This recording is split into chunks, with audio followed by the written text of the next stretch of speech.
So it's a really good question. Let me open up and then let's throw it back to our team as well.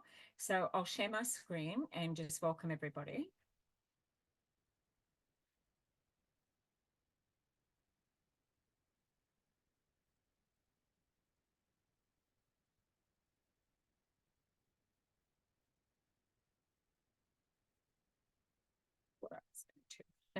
Okay, I am.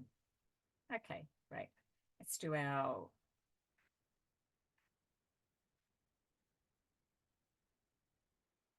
And I guess, Olivia, this is a really great question. Oh, sorry. And I'd like to throw it open to any of our learners that are unable to attend in real time. Okay.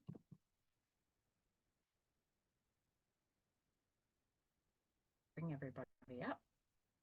We'll get rid of that and we'll open it up to a bigger screen. So really, really good point that you made around our target group and why some of our studies sit around this. So this is where we left off last week. And we talked about how do we develop a group, but I think it's very relevant, and we all picked up the typo. It's not PRG, it's PGR, like as in group or GRP, sorry. Okay, so could I open it up and ask somebody to perhaps say our acknowledgement to country?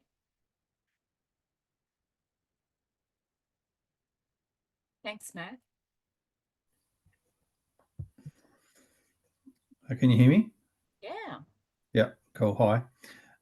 In the spirit of reconciliation, Hayter Institute of Education acknowledges the traditional custodians of country throughout Australia and their connections to land, sea and community. We recognise Aboriginal and Torres Strait Islander people as the first inhabitants of this nation and the traditional custodians on the land on which we work, live and study. We express our gratitude for the sharing of this land, our sorrow for the personal, spiritual and cultural costs of that sharing, and hope that we may move forward together in harmony and in the spirit of healing. We pay our respect to all First Nations people and acknowledge elders past, present and emerging.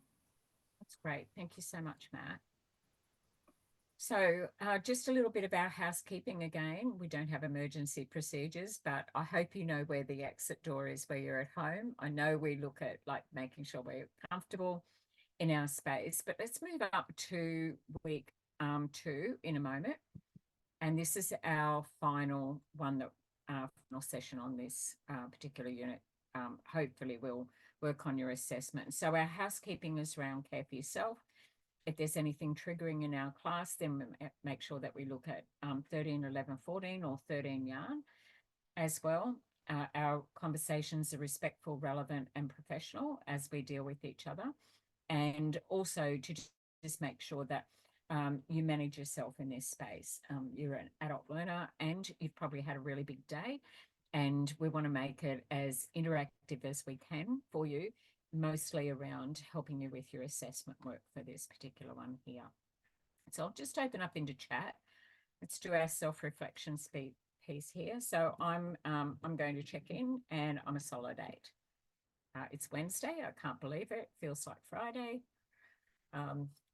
Packed a lot into the week already, but let's have a look at how we're checking in for ourselves. That's great. Brilliant. And can I just throw it back out to the group? Has anybody started working on this assessment? Not yet. Olivia, have you started on this particular one? No, I'm still doing the learning. Yeah, that's great. So Olivia asked a question about some of these units are youth specific and some are more based around community services.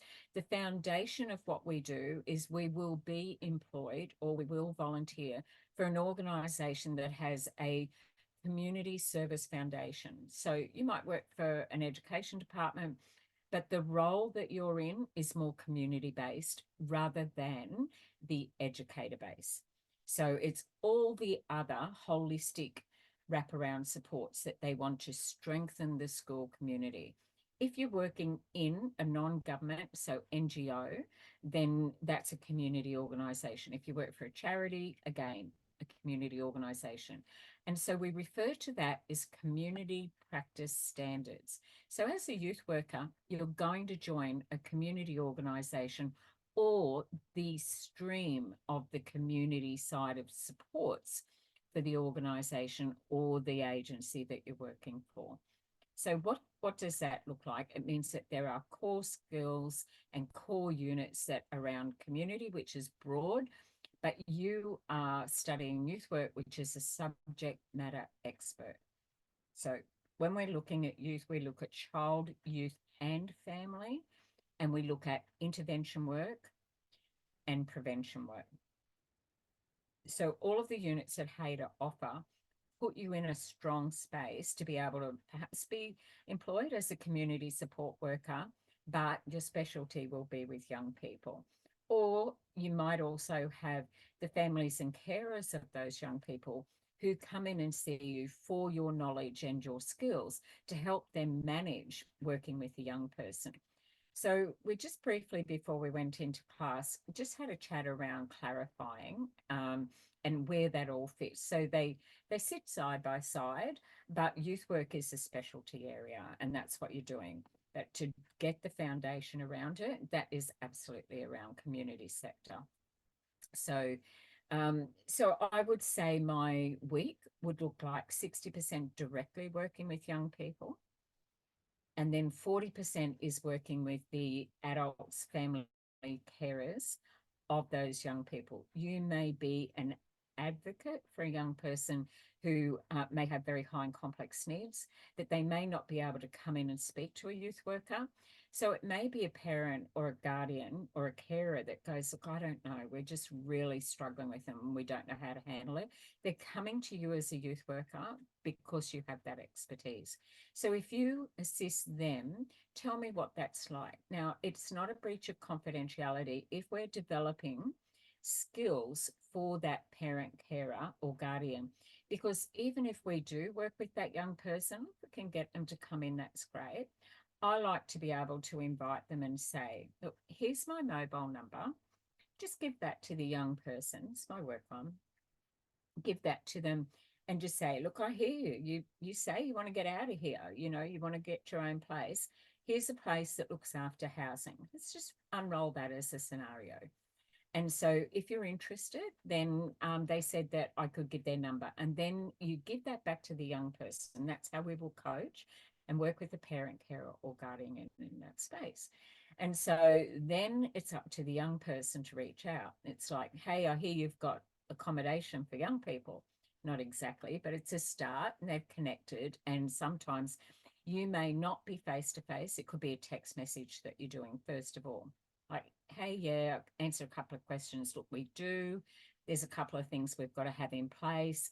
Each service has eligibility. So if you're an applicant, you need to look like that. Like ours has a criterion. So it must be a student or within the first 28 days be enrolled and provide proof of that, and must be attending 85% of the time. And we have the right to check that because that's a condition, special condition around our model. So so then they'll go, oh, I'm not going to stay at school. I've got a job. And it's like, yep, but ours is student. So there may be other places that you could apply for, but that's a requirement of ours. So even if they are working, they must still be a student. And by that, I don't mean, yep, I'm enrolled in learning to play guitar. That's not a student. Or, I mean, I think I can set up a business in gaming and that. Nope, that's not a student. So a student would be if they were hooked up to their job agency and they're learning to get a career, update their resume, 100%, I'd accept that. It means you're learning to change your circumstances. So it doesn't mean that they have to be in accredited training, but it has to be relevant. Sorry, relevant to be able to put them in a better position than what they are when they come in. So improving, like individual support plan, hope and healing, goals moving forward, our current short term, and then our medium, and then our long term. So we do an individual support plan, but we are not supported accommodation. But another place might be supported accommodation. You could have someone who's in a youth residential house for whatever reason. It's an out-of-home facility, and they may require that. I know that a youth refuge will not allow a young person to be there between 9 a.m. and 4 p.m. unless they have programs on site. Most of them between 9 and 4 must be delivered to a relevant program of something meaningful. So it's alternate education, or it's doing a certificate in something, or it's part of a Work for the Dole program or a Get Set for Work program. It can't be, well, this is my new place. I sit here from 9 till 4 and whatever, and I've just got a curfew till 10. That is not how even a refuge will run. If you are in crisis and need emergency accommodation, you've got rights and you've got responsibilities, but the service model is what people are buying into. So a young person might go, well, I don't want that. And then they look at a program like ours and go, well, you've got rules too. And go, yeah, we do have rules. And so does the wider community have rules. So ours is a step up into the open rental market.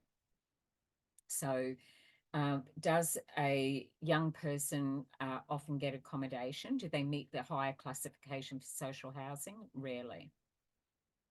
And if they have supported accommodation, it's a zero tolerance model. They can be breached and they can be moved out. So housing insecurity is a big deal in that space, but wanting to leave home without knowing what it looks like on the other end is an issue. So if we were doing group work, if we could bring it back to this unit, then that would be that we might get a group of young people together and ask them questions. What do you think you're going to need when you leave? What do you think you're going to be looking for? What do you think a real estate is going to need from you if you're going to, and this is the work that you would do. So for a parent, they might say, parent, carer, or guardian, I want them out. That's it. I've had enough. You know, I left home at 15, 16, had to do it on my own.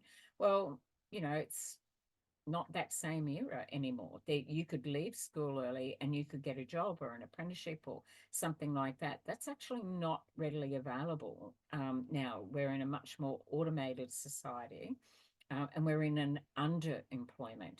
So for us to be able to keep people in better opportunities to increase their annual revenue, their income, we need to be able to get them more than working, but earning and learning is supported. So Centrelink will want earning and learning. They used to say earning or learning, but now it's earning and learning. So those mutual obligations that sit around our young people, if they are in receipt of a youth allowance, they have to be demonstrating that. It's not enough to live on anyway.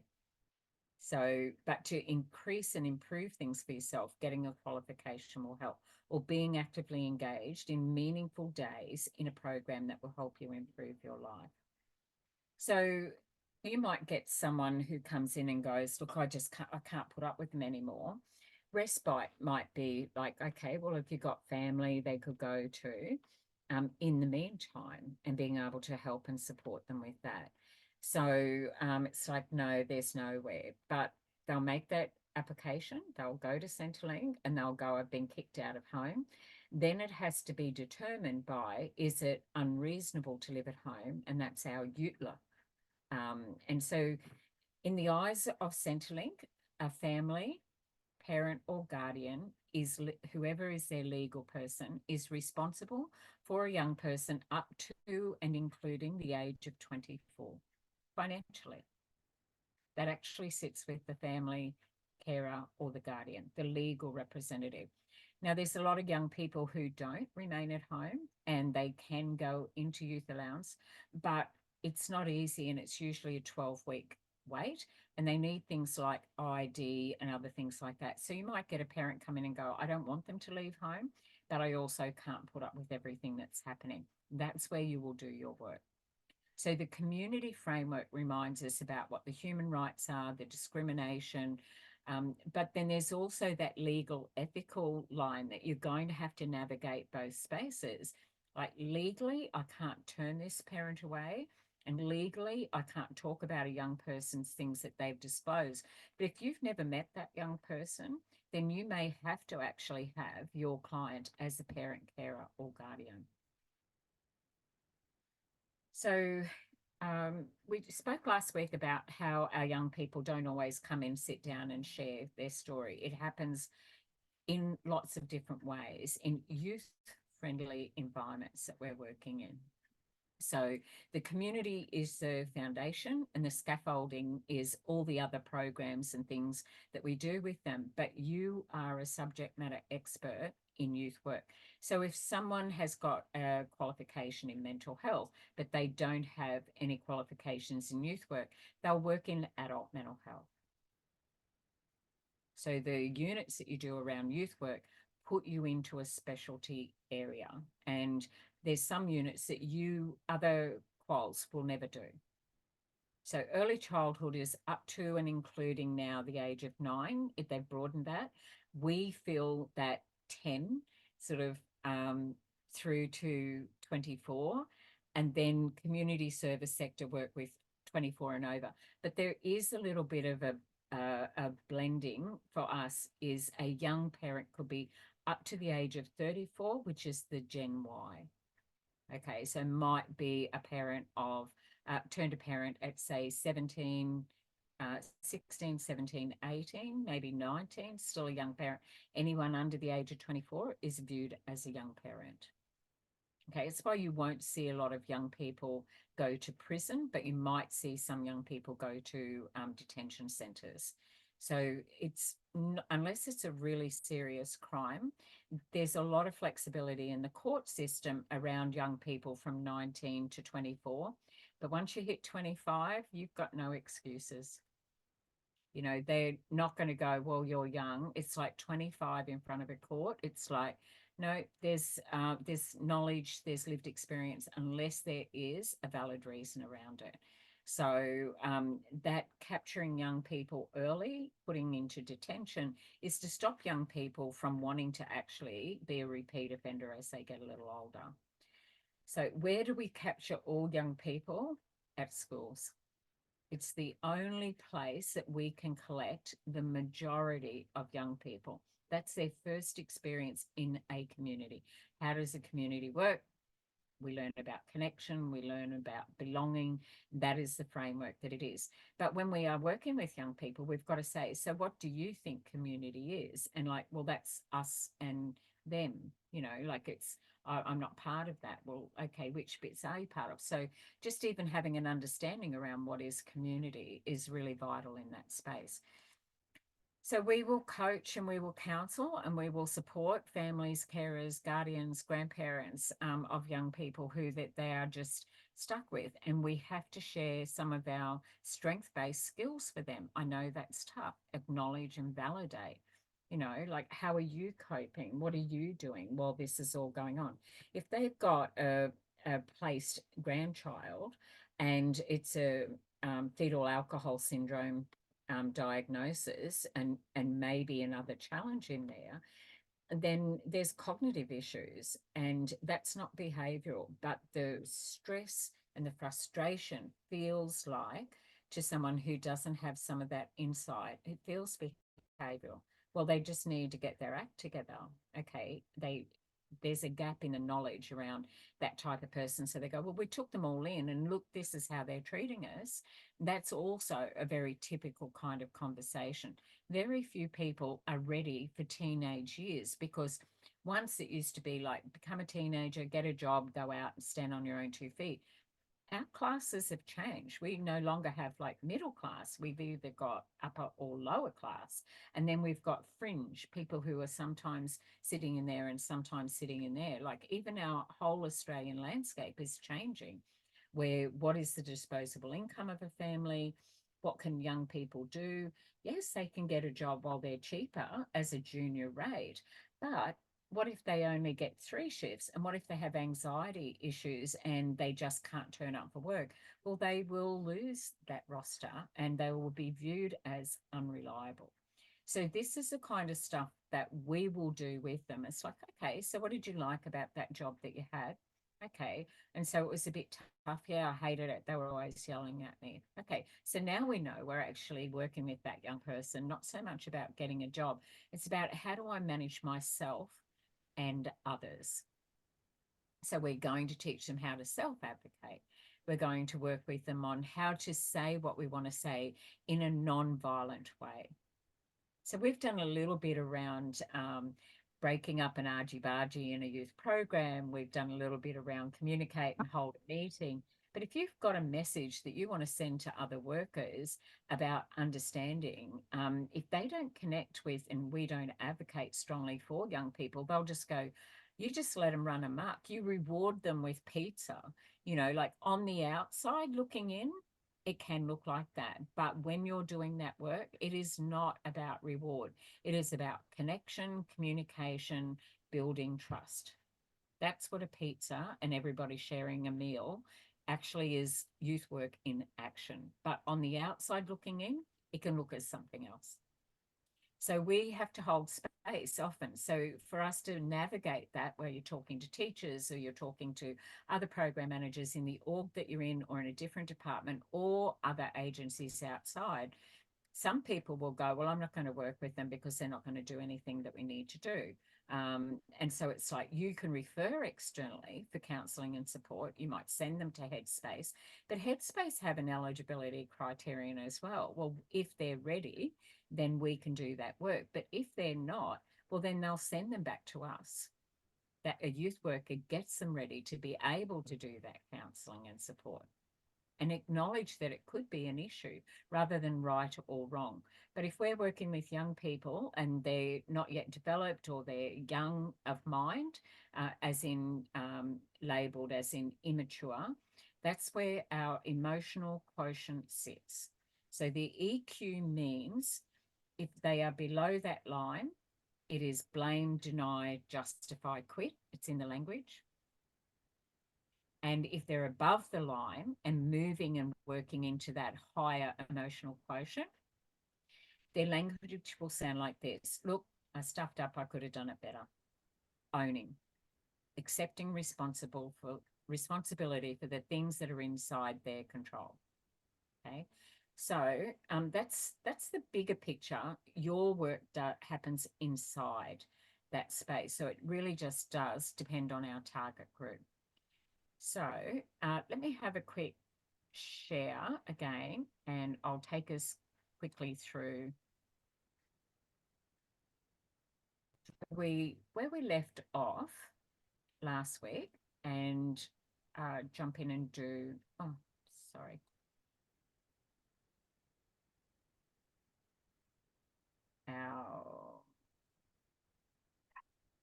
Hold that. So that was all our last week. We looked at types of group activities, where we're going to run it, what kind of resources. We looked at the stages of forming a group together. So what if your group is parents and young people, or carers and young people? You've still got to bring both those two groups together. But before we do that, we actually have to show people how to work together as a team. So we did our stages of change.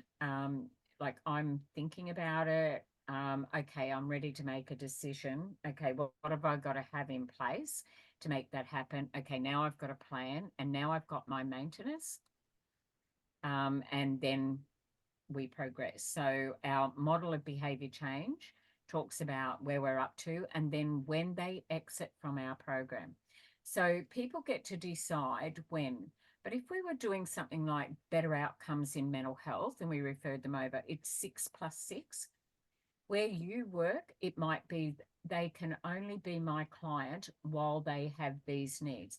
So does anybody work in the space already or have experience where I can only see you for so long, and then once you don't meet that, then our time is ended? Has anyone been in that kind of a program? Like it kind of is there formally with school, unless you do repeat a class, but schools rarely get people to repeat a grade now. They usually put wraparound supports.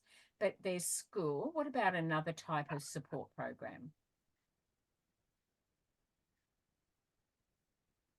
Chris?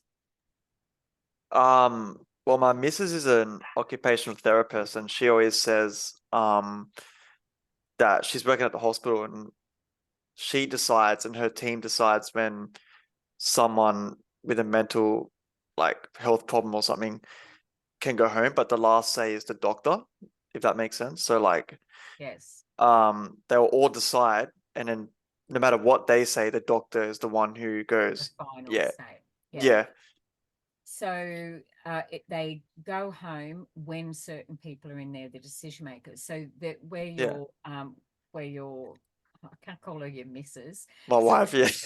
sorry, I'm just having trouble wrapping Yeah. affectionately, of course, and respectfully. But so she's an allied health professional. Yeah, However, the doctor is the clinician, and in a hospital setting, who is the closest to the heavens is the doctor. yeah. So they have the final say. They're going to have a Yeah, link. she's had some very frustrating times before where she'll be like, no, like he's not ready to go home. But the doctor's like, no, he's going home. And she Yeah, she comes home and she's like, I don't think this guy was ready. She stresses and like yeah, yeah. So she's looking at it from the community setting, like they've got yeah. to be out there in the community, what supports are available.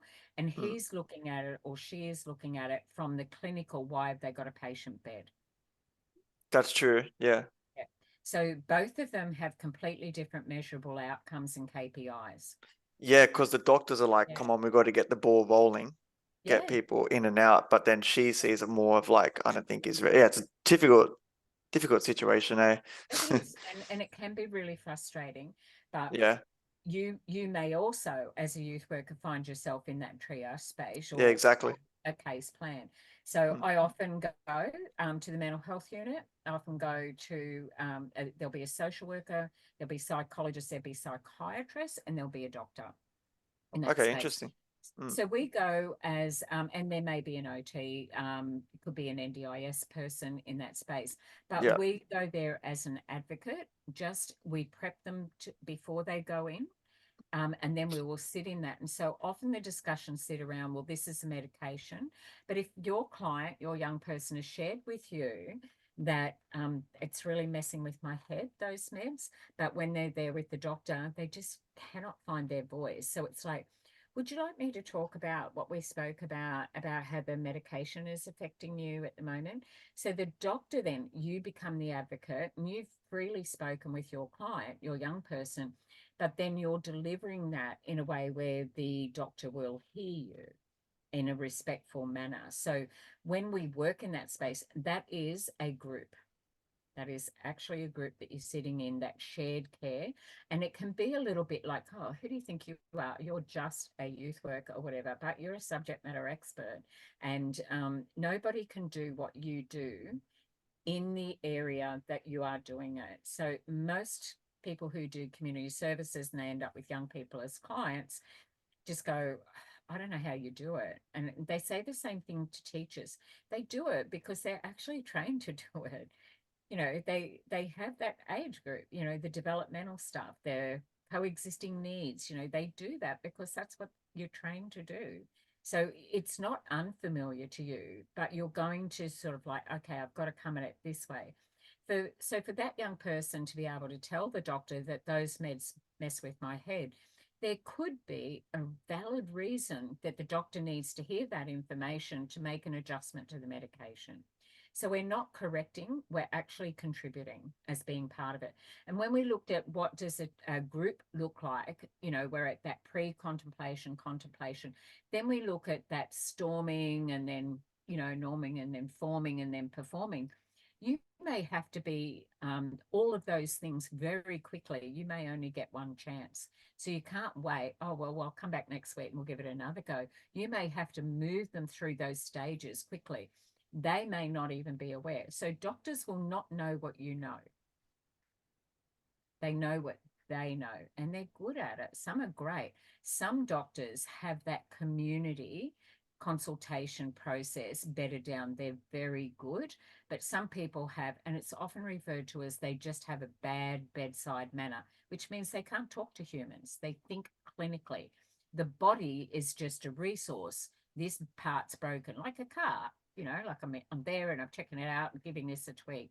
So that a lot of that emotive stuff, unless they're very dedicated to the community side of things, that holistic approach, some do, but usually they're a doctor who have a family member or they have a lived experience themselves. That is not what they study. They study about diagnoses. They study about body parts. They study about your GPs, your general practitioners will have a different way. But when you're in a hospital setting, it's all clinical. So they will need, though, to get a bit more information. And that's what you will do. So your motivational interviewing questions, your active listening, I think this would be important to share with your doctor. Now, if you're not invited to a group or a shared care plan around a person, then you can put that into a client profile summary. I have been working with Billy. We have had 11 sessions. We've developed an individual support plan, and here are some matters that Billy would like to be able to raise for their continued improvement in your care. And that could be there is some sleep disorder or some broken patterns. There are some fractured family situations. There are feelings of anxiety and there are feelings of mood swings. There is feelings of tiredness, like chronic tiredness as well. That's what the clinician wants, because they're symptoms. And when they gather enough information, then it's like that. But will they ask the client all of that? No, they see them as a patient. You, on the other hand, as a youth worker, will have captured some of that story. Then our file notes have to reflect it. So when I say to you, I want you to write your file notes as if it's going to be read by a magistrate, then medical document supported. So before you send a letter off, you would also attach the consent to receive, obtain, and store permission to send a letter to their doctor or to the mental health unit, the people who are treating them. So the doctor might go, okay, I'm going to refer you over, but this information is valuable. And so then your findings then get attached to the client patient file, and the client patient file go to the next allied health professional. So it could be an OT. So that's valuable information for an OT.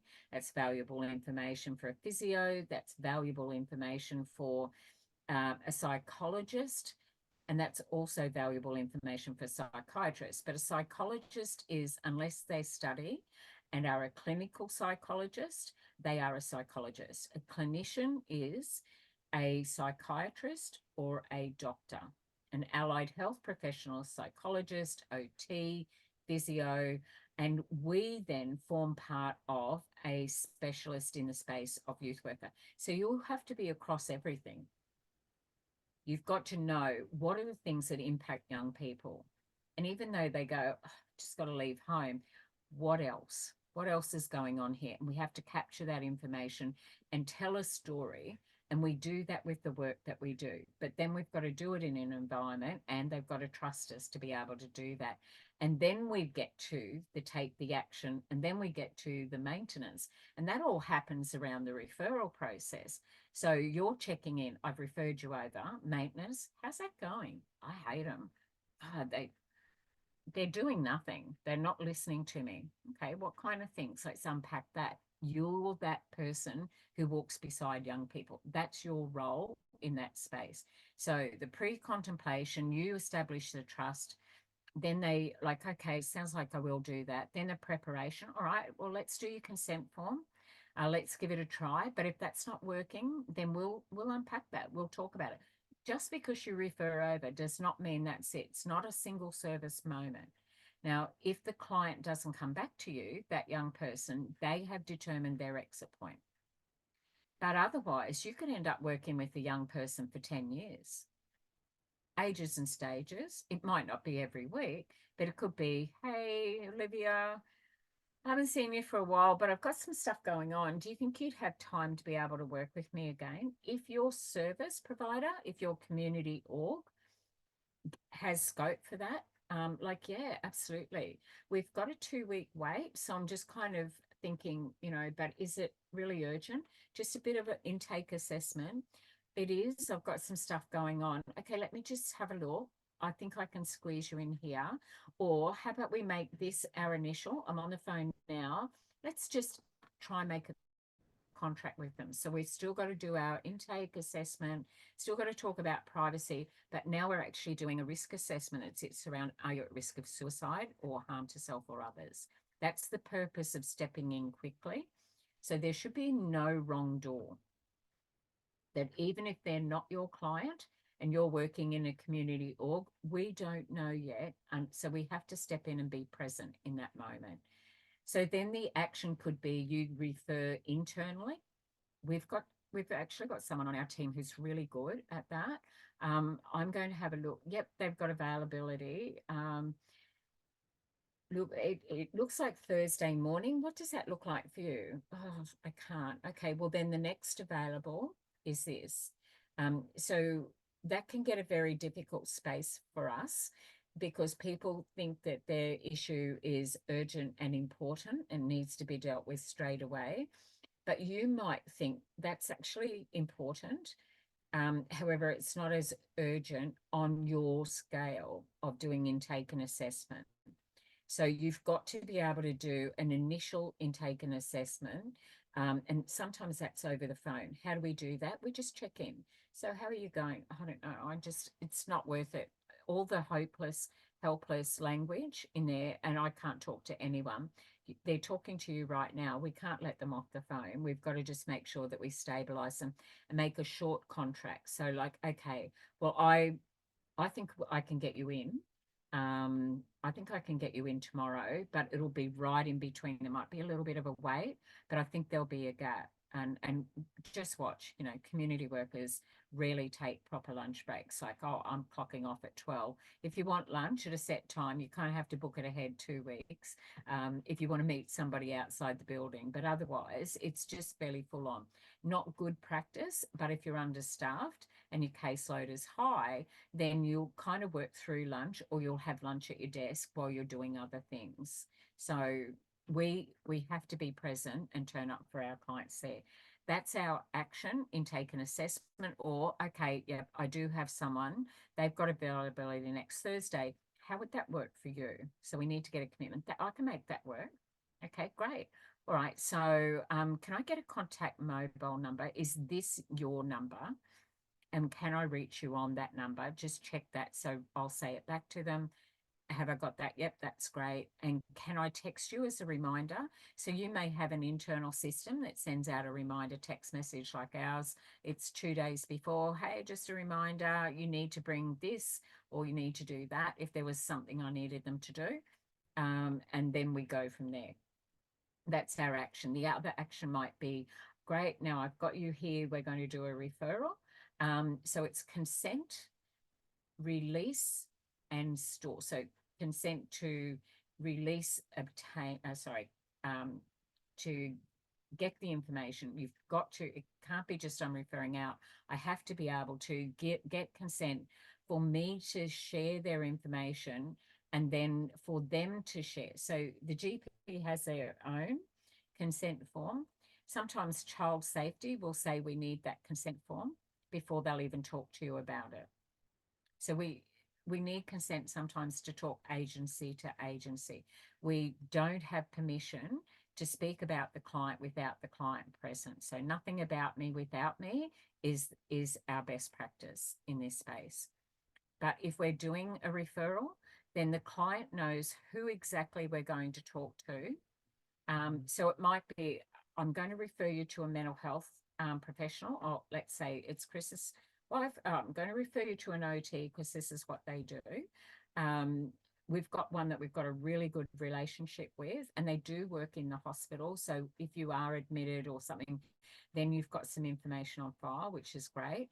And then from there, they won't necessarily share things back with us because we don't need to know what they do in their job, and they don't need to know what we do in our job. They just need to know enough information, and then it's up to the client to share. They get to decide. And then the person on the other end has to do the same. everything you say to me is private and confidential. We don't have permission to give them everything, only the things that are relevant. So when we're in a group and we come together to talk about a client that we're all sharing, so let's say we've got the doctor, we've got Chris's wife, we've got Scott because the young person goes to that alternate education school, and we've got the young person and we've got the young person's best mate because they feel better if their mate's around. So then we acknowledge that we've got a significant other person in that client's life. So significant others doesn't always mean a romantic or an intimate type of connection. A significant other means we validate the support that a person provides a young person. Can I come in with my mate? Of course you can. They're the ones giving consent. Yeah, absolutely. You know, by all means, bring someone in to support you. And then again, it only goes wherever that person's comfortable. They might need to come in with somebody before they work with you on their own. So it isn't just because they've walked in the door automatically that we're going to make a connection. That can be in the pre-contemplation before we get to the contemplation. And then the maintenance, and then, okay, we finished our session. So Chris gave and shared something about where we terminate the casework, but it may be earlier than what you as a worker want to. So how do we frame that? I would really like to see you again, but would it be okay if I just do a check-in and a reach out and give you a text? And then, of course, you can. If you've got consent to do that, then often your program will allow you some longitudinal stuff, like just check in, how do we review to make sure they're okay, but an easy, seamless referral pathway back in again, and they can self-refer. Because we don't go, okay, that's the end of it. Then if they come back again, then it's like, yep, okay, that's great. So really good. What, say, someone like Chris's wife would do would be to make sure that the referrals were there out in the wider community. The GP has the information. If they're young, the youth worker has that information. So I'm going to refer you. If you aren't yet their youth worker, you could get the referral from an OT. You could get the referral from a GP. I get referrals from social workers at the mental health clinic, the child and youth mental health, all the time. We've got a young person. What's the call about? They've got nowhere to live. What's the work we're going to do? Youth work. So we can give someone a bed, but that is not going to do the work that that young person needs to do. So we don't have supported accommodation, so we've got to find the wraparound supports for them to do that. Hey, sounds like it's been really tough for you, but you've got a soft place to land. This is your home. You have rights, you've got responsibilities, but there's some really good people in the community. How about we get some of that support? And here's some ones that work, and they can pick you up and drop you off here. They're all on our approved visitor register. They sign in and sign out when they come in, so that we know which workers have been on site, and the whole of house are aware of that. So they are all screened, have a blue card, have a suitability working with children card. Nobody can come into our space unless they're police, but they still can't enter the property. The police cannot come in. They can go to the door, and you can step out and you can walk with them off the property and talk to them out on the footpath. So police will often say, can I come in for a minute? And go, no, it's right, I'll come out. Unless they've got a warrant, they have no right to come in.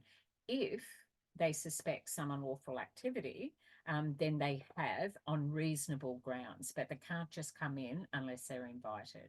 If it's a 000 call and they're attending, that already has met that threshold. So there's our legal and ethical. So we did a little bit more around relationship building. How do we talk about lived experience? And this is where we are now, is the last chapter of what we're doing here in session 2. So, okay. So we're going to look at leadership styles, your communication techniques, group conflict negotiation styles. So what do you do when it all falls over and people start saying you don't know what you're talking about, you haven't got the knowledge or the skills, or they imply it?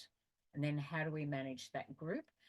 If you're doing shared care, really important that we have that in place. So leadership is around, there can be a risk around self-disclosure. Look, I don't have a problem saying I sit in the neurodivergent space. How is that helpful? It's actually a requirement under workplace health and safety. So it's unfair to expect people to know things about me unless I say that, because a lot of things are not a visible thing. So I'll just say sometimes I might need it explained again. If you don't do things sequentially, I like things from the beginning, the middle, and the end. However, because I go back to the beginning, it's not so much about what I need, it's about how is the other person hearing that. So they might go, why are you starting at the beginning again? We did all of this last week, but it's sort of, and having an understanding around that. So it's framing that as well. So if someone wants to say, oh, picking up from where we were last week, that can be a real challenge for someone. Like we can learn it, but we might need some context around it as well. So that's why you'll see a lot of list making. Reminders might be post-its, those kind of things, a diary, write down prompts to help that person get up to speed where the other person is. But if you're working in a good culture, then they have a total understanding around it. If you're working with young people, we're really strengthening how they can navigate that space as someone who sits in a neurodivergent area. So we need to avoid stereotyped and judgments like, oh, you just need to get a job, join the army, get a haircut, that kind of thing. Or, oh, right, so you're ADHD. Oh, okay, full stop, end of. I know what your problem is. And so now I can, either ignore you or I can bundle you in over a particular way. But we have to have a leadership in that space. And that's you. You're their advocate. You're there taking the lead in a conversation from time to time. If you're sitting in a group, then you have to be the lead agency when you're in there. You're representing the organization that you work for. And then being an empathetic listener. I hear you and I understand, but you're taking the lead on behalf of the young person position. So when somebody comes in, it's like, okay, you're a person close to a young person. I haven't yet met them. You're not my primary client, but I think you're my secondary client.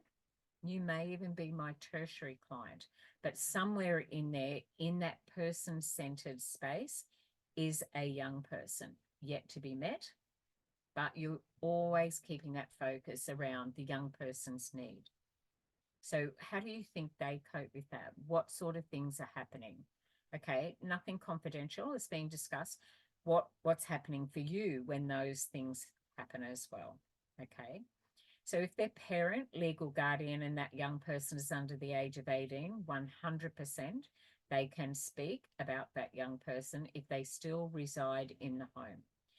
If they are UTLA and reasonable to live at home, they are deemed an independent young person, and we cannot talk about that young person with that person.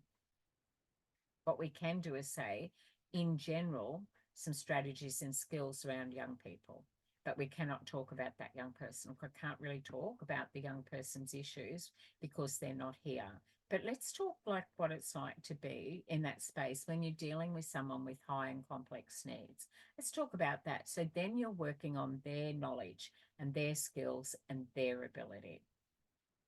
So it's very general, but the only role that you have is to acknowledge that whether that young person is there or not, you're actually their youth worker. And here is a person who is working around that. But if you help that parent, carer, guardian, it will benefit this young person in the center of that's where the priority is for you. So it could be like, oh, I never thought I'd meet you. I have young people who will directly contact me and they go, oh, I think someone's doing drugs. There's cars turning up all the time. And I'm going, okay, what's all the time? I have to measure. We've got to unpack it. I still have to be empathetic.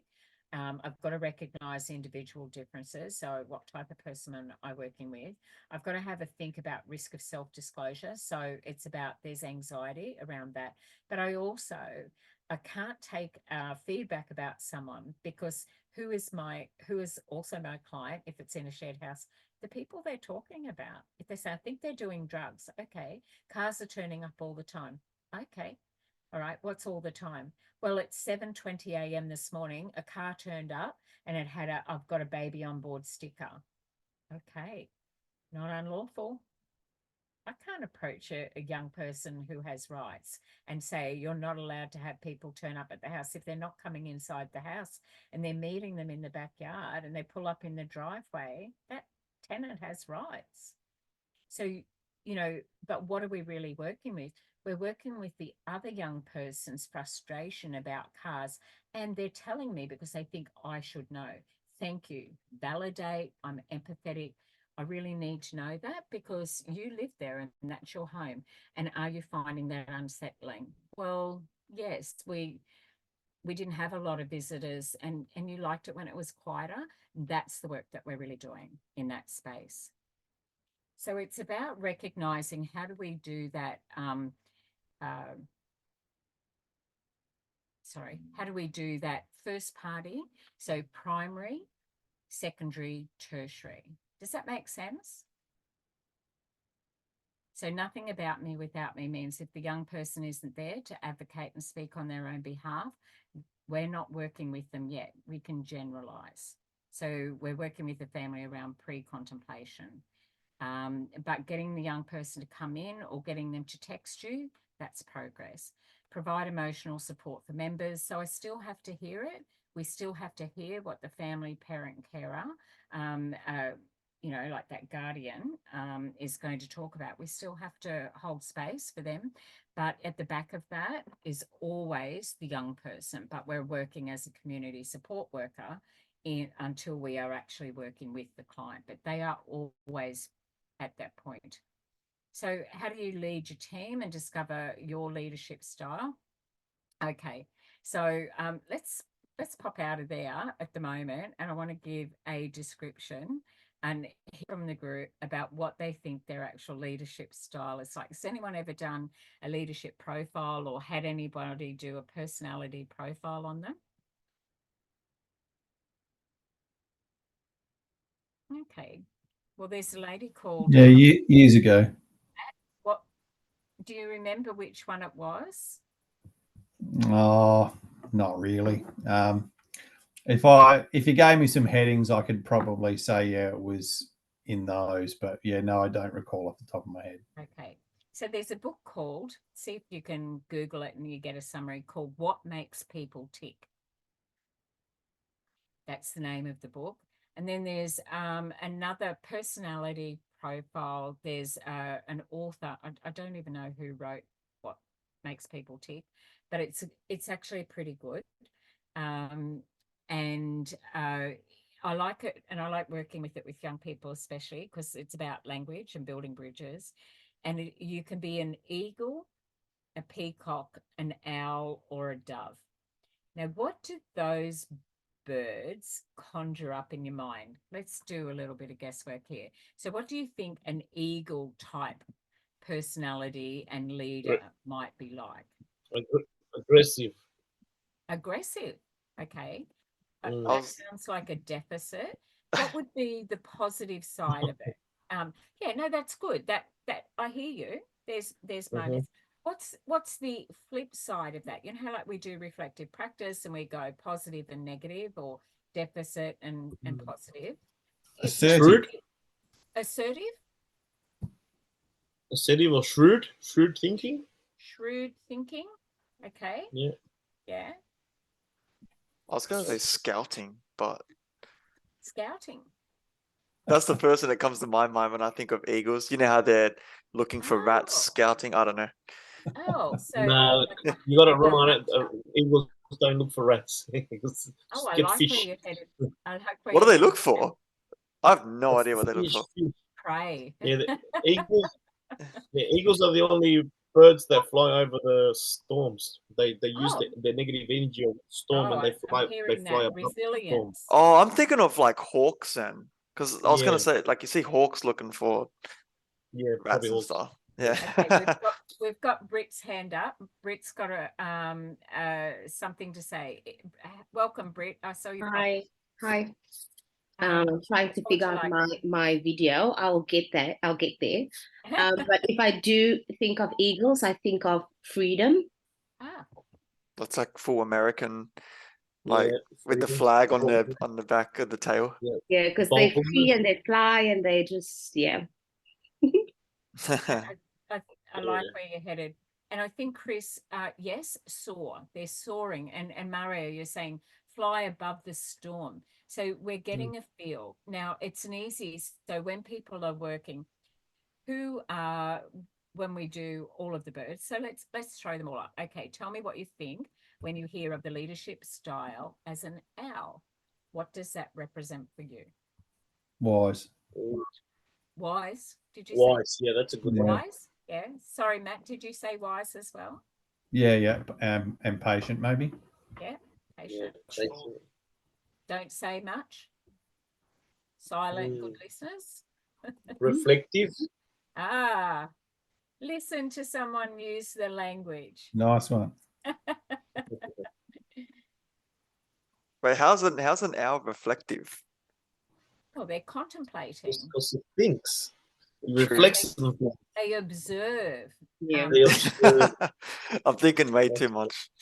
No, I like it. So when we do this profile, sometimes I've done joint presentations with someone and they're an owl. And someone will go, "Oh, you're such a good listener. You don't say much." And he will just say, "Oh, I'm just gathering evidence." So quite intelligent. So take in a lot, but when they speak, people listen. Okay. Yeah. So, I mean, you guys have sat in this space with me as a trainer. You know I can talk. Like, I don't have to tell you that already, but that's a learned skill. As an introvert, you have to learn to get through that. If not being able to talk is your barrier, then you have to get the skills. So you go and join Toastmasters, you go and learn public speaking, you do debating, you learn those things to overcome them, because this is what personalities and leadership styles are. We'll recruit and bring people onto the team who have got strengths in areas that you don't have, but then we learn from others. So, okay, so we know we've got eagle, we've got owl. What would we say? All right, this one will be fun. What would you say about peacock leadership style? Out there, Sorry, Olivia. kind of out there. Out there, outgoing. Yeah. We'd say colourful. Showy. They like to throw those feathers up, don't they? Yeah, I was gonna say like attraction. Yeah. Look at me. Yeah. Look at me. Yeah. Matt, what were you Attention going to say? taking. Matt, did you have something to add there for peacock? Yeah, I was just going to say, yeah, showy was probably my word. Yeah. And then we have the final one, which is dove. What does that look like? I think that's peace. Peaceful, yeah. Good in a conflict resolution situation. Yeah. Collaboration. Often not seen as a leader, but surprisingly, they are, if they're in the right role. So what happens is people can do really, really well in a role, and then what does somebody go ahead and do? Offer them a promotion and put them completely out of their comfort zone. And that's not where they are at their full potential. It's kind of like, oh yeah, I think a promotion's nice, but now I absolutely hate my job. But leading as a dove, leading as your own personality, in your own leadership style and having that value, that is really important. But that's in your team. So, okay, now I'm going to ask you to share. This is lived experience stuff, safe storytelling. Don't tell me any names. What would you say you are? Or you can drop it into chat if you like. And then what do you think others do? So I can tell you that a lot of people see me as an extrovert. I am not. I'm an introvert who learned the skill around customer service and then customer service, and I had a trade background, and I learned to do things repetitively. And the standard I was taught was you're only ever as good as the last person that walked out the door, and that was it, and not negotiable. So practice, practice, practice. Doing a trade means that all that foundation stuff can duplicate. I only give you 11 to 14 role plays. So I can tell you, if you've done a trade, you know 100% you're going to get the worst of the jobs, and you've got to do it like you love it. And then you've got to be a master at that before they'll let you try anything else. So that I draw on that trade every single day in my work. That's the standard of community practice that I will have. So bold eagle, maybe dove. Yep. So Olivia's thinking that. I'm between eagle and an owl. Sammy, I like that. I'm married to someone like that, by the way. Which one would be very out there? Peacock. Yeah, probably a peacock. Well, listen, hey, we know you're a muso. You shared last week. So, you're good Attention out there. seeker. Yeah, I we am an are. attention seeker. We're hearing that. And Self-admiration. it takes a lot of courage to get out there and be on show and perform and Yeah. things like that. So, so we're looking at leadership as a strength, but we also need to look at it as a vulnerability. Uli, thank you, as well. So, great contributions. So, all right. So that's self-reflection. What do you think other people think about you? And is there a difference?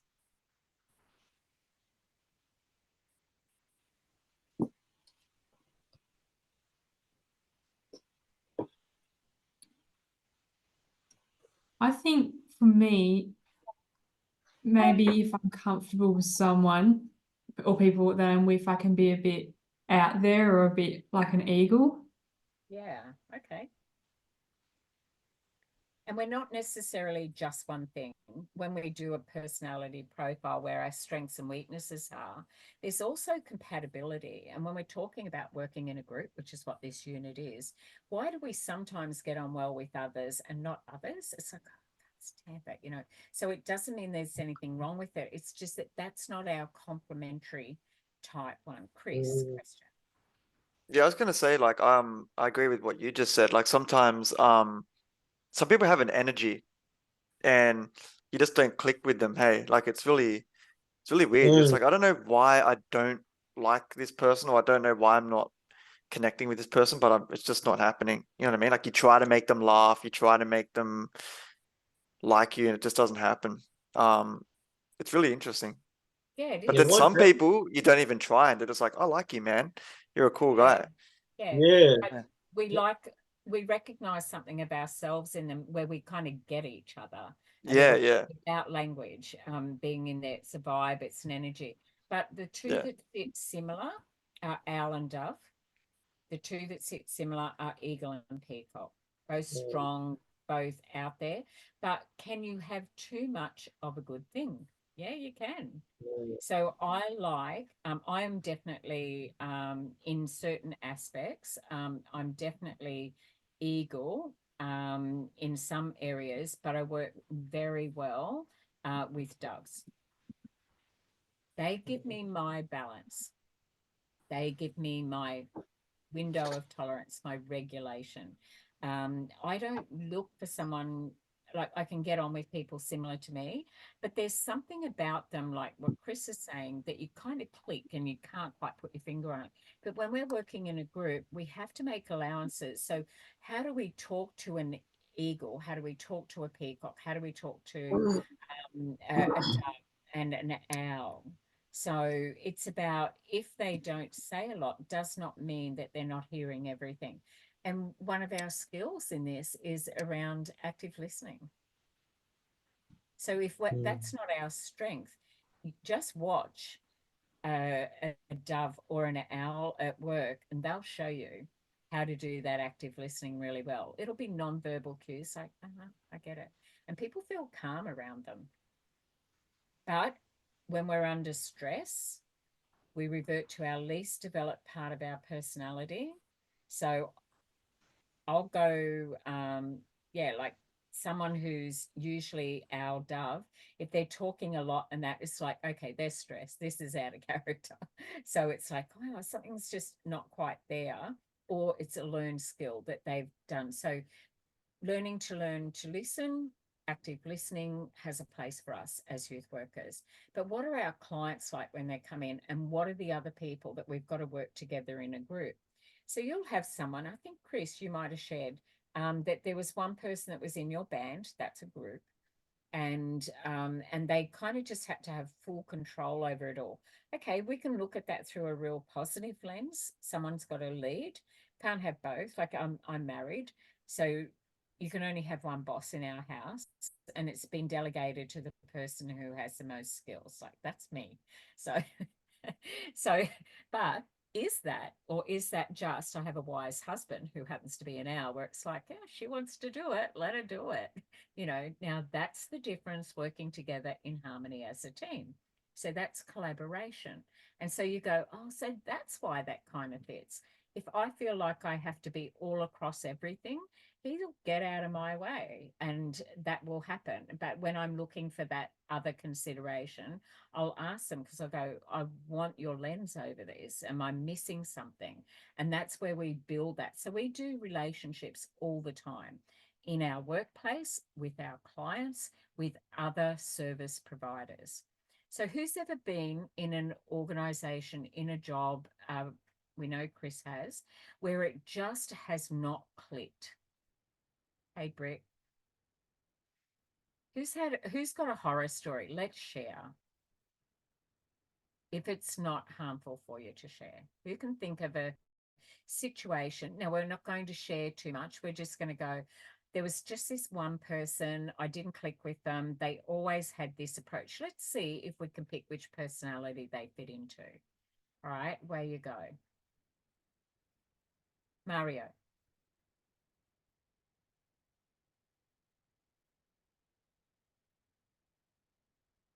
I've just got no sound, Mario. Yeah. Right. I'll just say real quickly. I think it'll be relevant. A little bit like similar to Chris, where Chris is in a band. So I recently started with a rap hip hop group. There's 4 of us, and our aim is to project positive messages to the youth, to the troubled youth, and but one of the guys that's in the group, he's like he's very talented, but not to be judgmental, he smokes weed like every day. So pretty much like most of the days he's always stoned. And pretty much we've noticed that just like, sometimes he's critical, even though we know that he has like a bit more experience than us, but there's a thin line between putting you down and constructive criticism, So like we found out that like how easy something can escalate. Something so so small can escalate, and then like the group like pretty much could be in the verge of breaking up. You know what I mean? So Okay. and then yeah, my friend said that it's good to be in bands or in groups or something like that, because what you were saying, Vicky, is that it shows us on how to communicate with each other on things that we don't like about each other. We get to know each other's personalities as well, and we get to work, and for that objective. So sometimes we have to put our self-ego aside, and it's not about us, but it's about the benefit that it's going to cause for our audience. You know what I mean? So yeah, it's yeah. So I just thought I'd mention that. Thank you. And I love where you're headed with that. As a youth worker with the lens over it, that's a great observation, Mario. So what I'm hearing, and I'm not there, but if I was working with a parent, carer or guardian, and they're talking about some of these things that they're navigating in that space, really skilled, see lots of potential, talented. Okay, the weed, that is a group decision, and that is a values-based So what are our values? What's our moral compass like here? What are our deal breakers in a group? And what are our speed bumps? So I use this language when I'm in the youth space because a young person, most will know what a speed bump feels like in a car, like, oh, unexpected, but still able to get over it. You go too fast through it, it has a different kind of impact, but it's like slow down, we're going to go over a speed bump. So that's kind of an easy kind of skill to talk that language. But if you go, oh, look, I really think that you need to be somewhere in your window of tolerance before you regulate it, because otherwise it'll just really escalate and you'll have an episode. They'll go, huh? You said what? And what are you talking? We have to not go, hey man, or though you can if you want to, but that would be weird coming out of my mouth. But it might be okay coming out of your mouth. So I'm not going to put words in your mouth. But if you do talk like that and that's your normal communication, by all means, go ahead and do that. But for me, that would be what's wrong with Vicky. It would be around things like, well, why is she always talking about roads and stuff? You know, because that's the journey. This is it on the way. It's not like, yeah, like you hear that, oh, well, everything will be all right if I just do this. And I go, no, everything's great right now. We're hanging out together. This is good. I love hanging out with you. So, and then we'll just sort of have a bit of a yak and that build connection, trust, rapport. And then you get to do your body of work if they give you permission to do so. So that's all about consent. But when I hear that, I think that question there is, what's your why? And does that value, is that in absolute conflict? Now, that's not personality. That's a deal breaker. But only you get to decide, because it's your group and your why could be much bigger than this value-based thing, because somewhere you may end up doing some of that inclusive work and that person may actually make a different choice if they're accepted without all the other stigmatized and labeling and judgment. You know, we talked about what that's like. This is it in action. And so what if you guys role model a certain kind of behavior and that person then feels comfortable enough? So I find that if someone is really critical or sarcastic or puts down, I measure that with internal pain. The louder and more frequent they do it, the greater pain they have. So I work in hope and healing, and I'll go, it's safe here. So we'll get through all of that. So we'll put our owl persona on and our dove, rather than send our eagle in to do a job that maybe would be better managed if we took on that owl approach. So let's send Olivia in. And if Olivia's not there to work with that client in that case, then how would we ask ourselves, how would Olivia approach this? So we may not be that, but we can definitely learn and apply some of those strategies into that space. A good leader will know that there's value for everybody, but you can have a group of all leaders if you want to, but every one of those personalities are leaders. They just do it different, just looks different. Leadership is not loud. Leadership is not noisy. Leadership can be role modeling. Leadership can be bringing a group together just with the energy and the consistency. Doing small things well consistently is how we get a program to be successful or a group to stay together. But sometimes in that, remember we did the storming?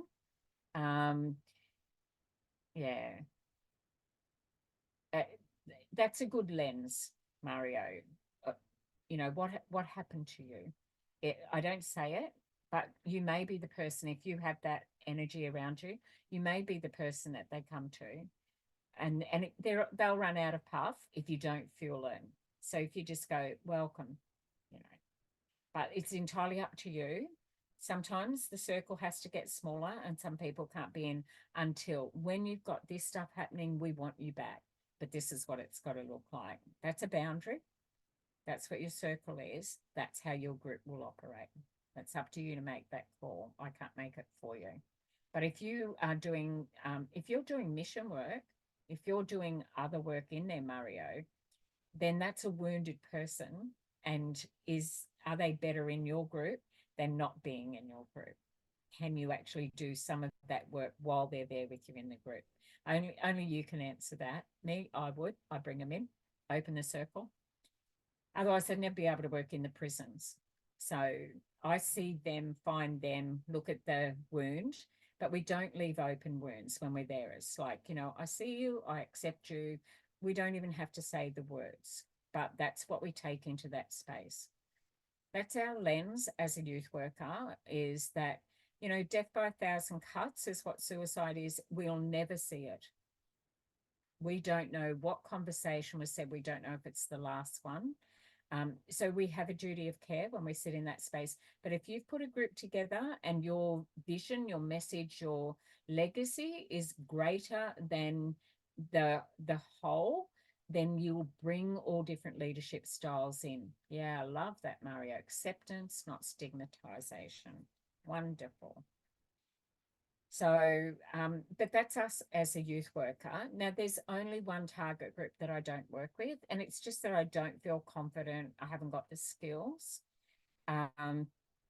It's not a space that I've been in. I work with the victim survivors, but sexual offenders, especially violent sexual offenders, I struggle with that because I know it's an act of anger. I know a rapist, it's not a sexual act. It's actually an act of violence. It's about control shown in a particular way. It's just an area that I struggle with, but I have people that I know who work in that space and they're very good at what they do. I just struggle with it. That's kind of like, I don't know, there must be enough dove in me to go, I don't want to do that. That's kind of yucky work, but that's not my specialty. My specialty is in other areas. Your specialty will be in yours. The thing that we are subject matter experts about is young people. But there'll be someone inside your group or someone in that team, whether it's internally in the org or with another agency that you've done the referral, they are bringing that strength in. So when you send someone out and a young person goes, I don't know, I didn't really get on with them, or they'll all go, we like Matt, Matt's great, we don't like the other one. Like, that's a young mind, blame, justify, deny, quit. Of course they're going to do that stuff because they're learning. They're a work in progress, like they're not done cooking. That can be there for quite some time. So it's like, hey, and so when someone says a challenge to me like that, it's like, no, I absolutely won't. And I'll think about them. If they're under 24, I'll just go, okay, so can I ask you, 5 years ago, did you used to think different about this kind of stuff? Oh, completely different. Yeah, I get it. And so do you reckon in 5 years in the future, you might think different again?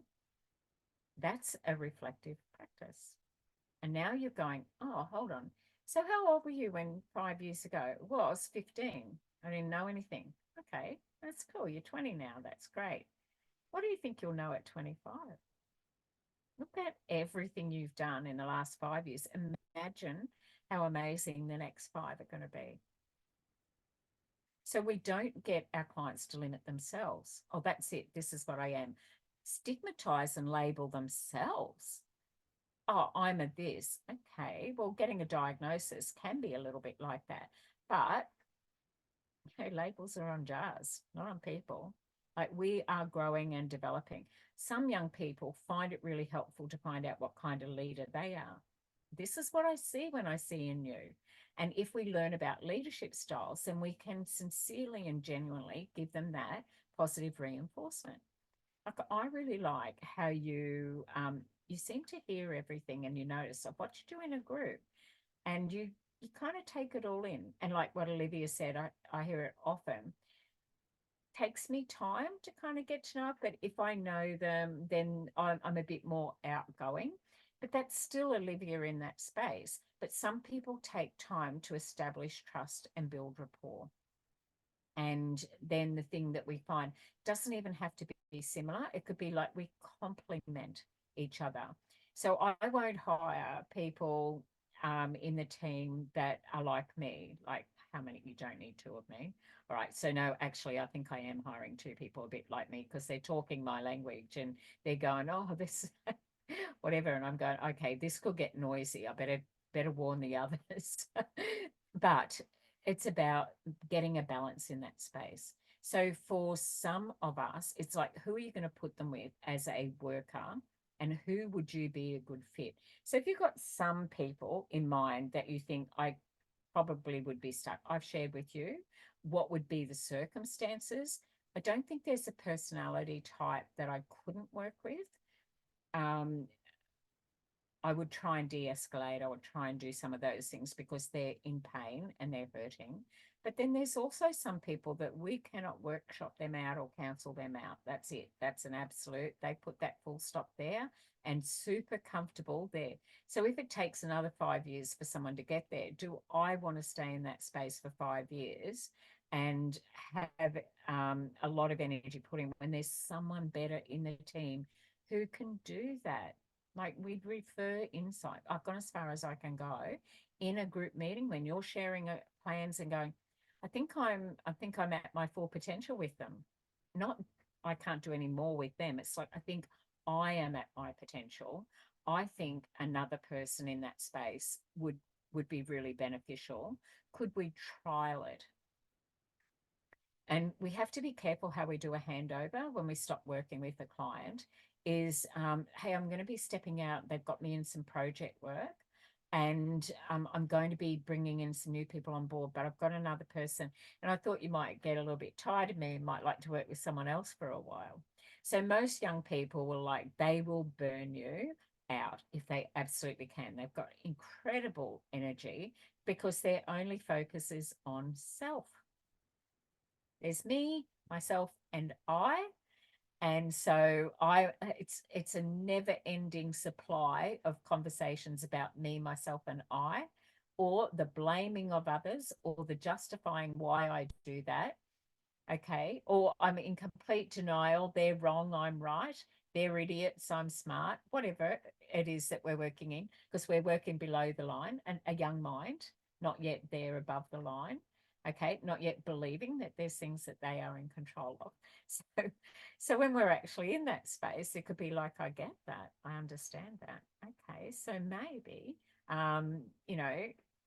you've gone as far as you can go, but a young person, they're not going to be exhausted working with you. So they'll just go, oh, yep, send me another youth worker. I broke that one. So you refer back inside the team in your group, and you pop somebody else in. That's why one of the things that we're doing is making sure that we don't create a codependency. You might enjoy working with that client, but is it healthy for them to have us all the time? You'll get given a caseload, and you're working with them, but always keeping inside those professional boundaries and exposing them to other styles and other experiences in a group. The quickest, easiest way to make that happen. So bringing them together and valuing the differences. Like, you fit here. Who am I? Where do I fit in? That's what drives them. It drives most people. There's a song by Simon and Garfunkel. Okay, I'm showing my age. The words are in there. I forget the name of the song, but it's like, I am a rock, I am an island. That means that, I know, someone help me out here with the name of that song, but if you look at the lyrics around it, and you can work with young people, and Mario, you could work with this, but you would wrap it up. So Sounds of Silence was brought out by another band, but also another popular song in the 70s. Okay. But they brought it forward. I forget the name of it. The band starts with a D. Okay, I'm not great at remembering this stuff, but they did a very modern version of Sounds of Silence. Someone's just done a new version of Tracy Chapman's song as well. So, you know, we're getting that. In those eras, people wrote songs that had message about hope and healing. They were movements. I am a rock. Thank you, Mario. Yeah, so there you go. I'm a rock, I'm an island. But we don't live in isolation, and we are not a rock where we are stuck. We can move. And so when you unpack that, but you make it in a program, in a group, let's unpack this, and you throw something in there like we're going to do labyrinth writing. We're going to put our thoughts and feelings. Now you're giving them resources to express themselves in a way that's unique to them. So labyrinth writing or spiral writing, where you start writing things, you can give them the song like that, and you can go, now just highlight the words that jump out at you. It's all we're asking them to do. Oh, I like island. I like that. And then you have a look at like who picked out what words. So if they go, oh, well, I like them all, just go, okay, limit that and give them a role. I want you to pick out 5 words. So how did David Bowie write his songs? He had a whole stack of words, put them in a bowl, pulled out words, and that became the song. That's how David Bowie wrote. He just needed a stepping off point, but all the words were words that he liked, but then he stepped off from that, and that was his way of doing it. So they're poets, they're storytellers, and young people have got stories to tell. But what is it about them that they know about themselves? So the peacocks, their page will be very colourful. The eagles will have dark, clear, definite strength type stuff come out of it. The dove will be the softer, you know, quieter, harmonious kind of language. And then the owl will be thoughtful and reflective. And that's how we start to learn about what makes people tick. No self, no others. That's how it works. So it's like, oh, so it's not right or wrong. It's not good or bad. It's not, I'm just like my uncle, my father, my grandfather. I'm me. And that's what that looks like. But each of those words that everyone pulls out, if you circle it and bring it together, go, you are all bringing something out of that song. And that is one song. And that's a group. The group work on the one project, but pull different things out of it. So it's like, okay, now the challenge is we're going to put it to music. What's a good background sound? You know, you're not asking them to revamp. Let's put this music, these words to a different sound, or bring it another way in the tone of. Someone might go, well, I'll get up and I'll do poetry around it. Great, do that. What does that sound like? So I like to throw Mitch Tambo out in front of everyone, whom I think is incredible and have met. But I've also worked with the boys in NXS when they were first starting out in the 70s, because I had a music producer that I used to do his hair. Yeah, Mark Moffat, 6'7", had to bend to come in through the doors of my work, but had all the best bands, and he would bring them in. He had mud brick cottages on his property, and he would get them and had a recording studio there, get them out of the city and bring them in the bush. Olivia. Sorry, did you say you worked with In Excess? No, they actually were clients of mine. They came in, not as a youth work. That was in my previous life. Oh. And do you want, okay, so I'll tell you, for 32 years, I was a hairdresser and I had franchises. So I have a business background. So all of that transfers over. So I worked with my hands, and then I had franchises, and I was the trainer for Australia and New Zealand in that space. And then people started to say, I'll come in and do presentations for job interviews, how people got to look. And then I started working with victim survivors of domestic family violence who didn't feel great about their looks. And then they said, you should really do this work. And I'm going to say, what? And then they said, oh, I'd like to mentor you. And I'm going to say, what? I train apprentices. I put them through their craft. I build businesses. I do that. But once I started, I loved it. But I still draw on my trade every day, because very few trades do people come in, sit down, you restrict them, you throw a cape around them, and you touch their body and you make them look at themselves in a mirror. Now that takes connection, that takes trust, that takes build rapport, that takes active listening, that takes vision, common goal, all of that. What do? I transfer those skills over. So yeah, he came in, and yes, he did. He absolutely did. Came in and he bought a can of Final Net hairspray, because yeah, that's what he needed. And he was shocked to surprised that he found a salon that had that kind of funky vibe in it. But it had boutiques, and that was before I ended up doing the franchise stuff. And I had partners and that, and we were all very different personalities, but you have a subject matter everywhere you are. And then you have a person who's really good at this, and you have another person that's good at that. And that's how it works. So huge, really very big business. Had a nanny, used to fly everywhere with me, and I had 2 small children. So, and I was a single parent at the time.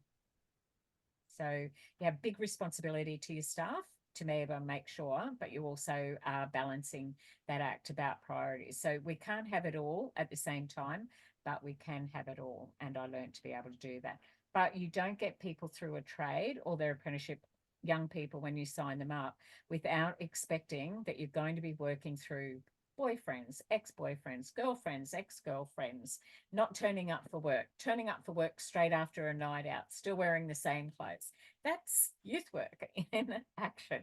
So not much kind of rattles me. You could kind of put anything in front of me anyway, and I'd be okay with it. So yeah. So then I had MOUs with the TAFE and ran deportment and grooming academies, and I did all of that around career. So I had a life before I came into this space, but is it much different? No, because I'm still working with humans. And that's the thing that is always there. So, but I loved it. And then I just thought, so now I'll be a subject matter in another area. And then when you do it and it's soft and it's lovely, and I thought, I actually want to work with the people nobody else wants to work with.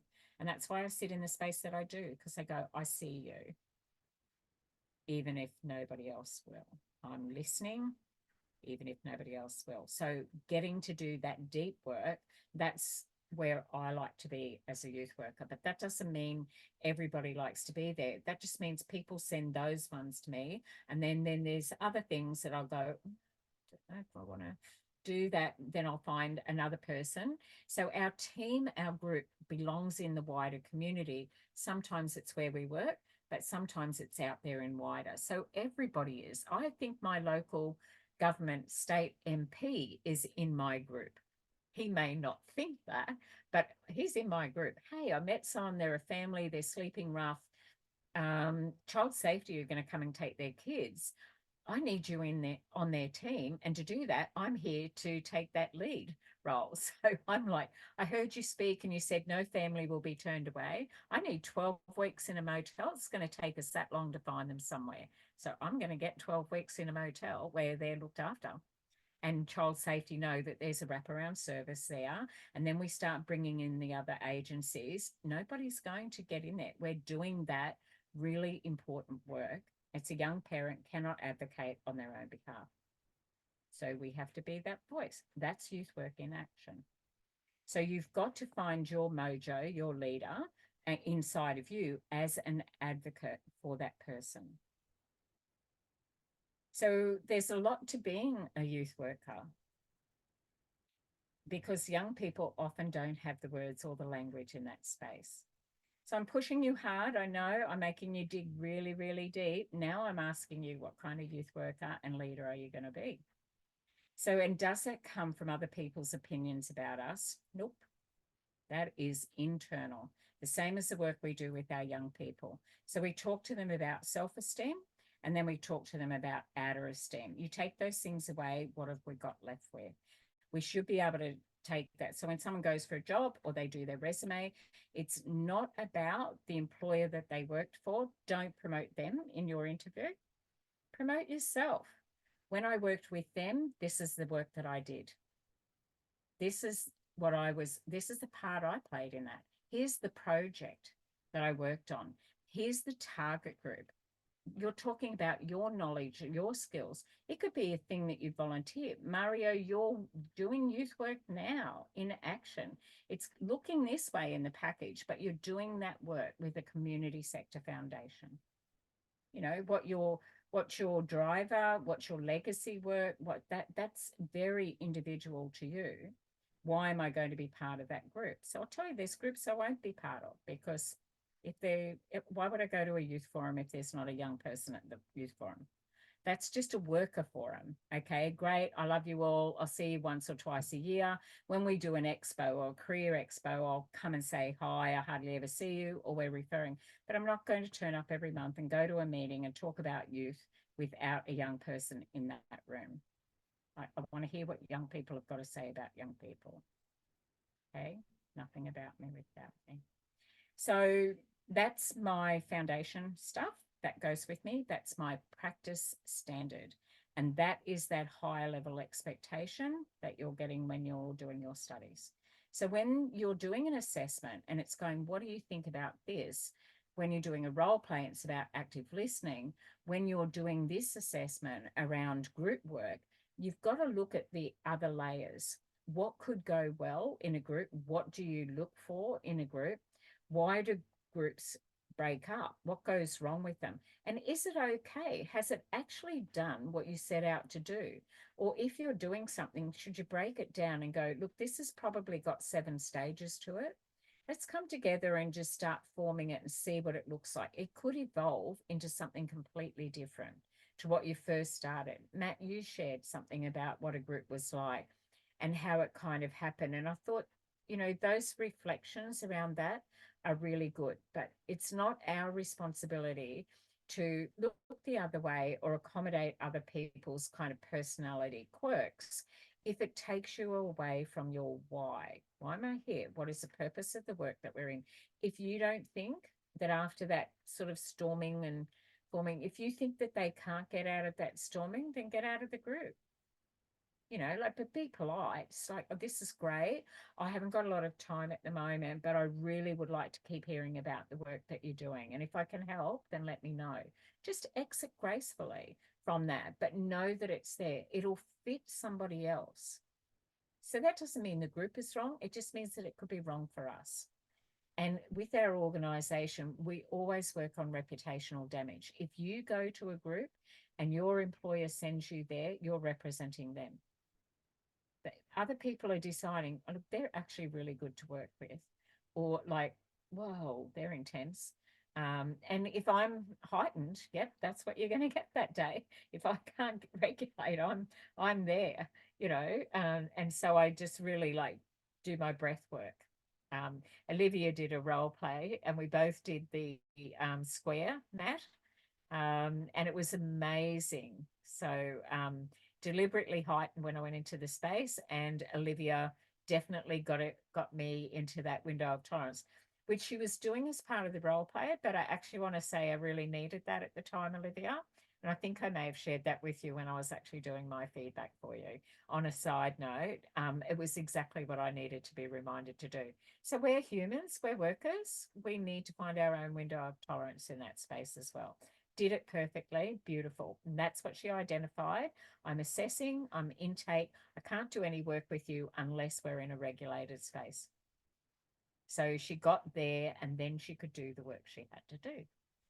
So that's practice standard, and that'll come naturally. Like, what am I observing, Matt? Well, I owe you one too, because I was part of a group that we were running today. We're running a program called Meet Your Amygdala. So it's talking about the fear or panic or, you know, fight and flight stuff. So it's with year sixes. And so we were talking about breathing, and we were reviewing this. Today was our last. It was a 6-part thing, and today was our last session. And all 6 participants remembered the, you know, that. Where's my hand there? You go like that, and you do your fingers. Yep. 1, Yeah, 2. and they all remembered that, and I got that from you. So we're even now. Yeah. Okay. Great. Thank you, Matt. So, but this is all self-free. Goes with you wherever you go. Like, you don't need fancy stuff. though, my spinner is bigger than Scott's spinner today. But size does not always matter. So I was telling Scott about mine is just, it's a faulty, cheap one. It's got numbers 1 to 10, but there's no 3. There's 2 2s. And so it kind of tells me on how I'm traveling. It's like if I notice there's no 3 and it's really bugging me today, I know I might have to do some breathing and put Olivia in my pocket and go, right, I better do that. So, Chris. I don't know why, Vicky, but I get the feeling that you know how to complete a Rubik's Cube. Oh, I do. You actually do? Yeah. Yeah, I knew it. Yeah. So, but I knew those things really young too. Like I worked on puzzles, patterns, line things up, lots of color coding. But I'm a rebel. I can peg things on the clothesline with 2 different color pegs now. I've got control over this. So it's like, and just, it's an act of rebellion. It's like, see, and I can. But you couldn't do that before? No. Really? No. What about all like your done. TV? Like it's got to be on like a even number volume, not odd. No. But are you sharing with us, Chris? 100%. But in saying that, I've never done the whole wash my clothes with different colors. I just chuck it all in. Okay. You know when some people are like, oh, I got to put it in certain colors or it fades. I swear that's not true. Okay. Anyway. Okay, then. Yeah, like, no, that can't happen. I mean, I've got ASD, ADHD people in my family. Vegetables can't touch. You can't mix spag bowl, like sauce on the side, the meat there, and the pasta there. Like, huh? You can't mix all them together. So hey. That's funny. So but Matt, you had your hand up? Sorry. Oh yeah, I was during lockdown. I taught myself. Well, I didn't teach myself. I just cheated and watched videos on YouTube. But to do the 3x3 Rubik's Cube, have you tried a 4x4 Rubik's Cube? No, I have not. Oh man, it is so hard. I don't think I'm ever going to get it. I'm trying, but Okay. yeah. So there's some really, really switched on very left hemisphere brain people. And it's interesting that if you've got that left hemisphere going on, that you've got the balance with your right as well. And that's about, like strength, honing skills that maybe like someone else has got that and do that.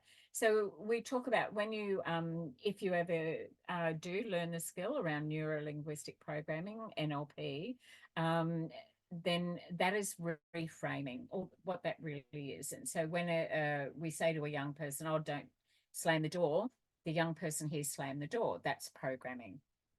But the last thing that you say, how it ends. But if you say, oh, could you please close that door quietly?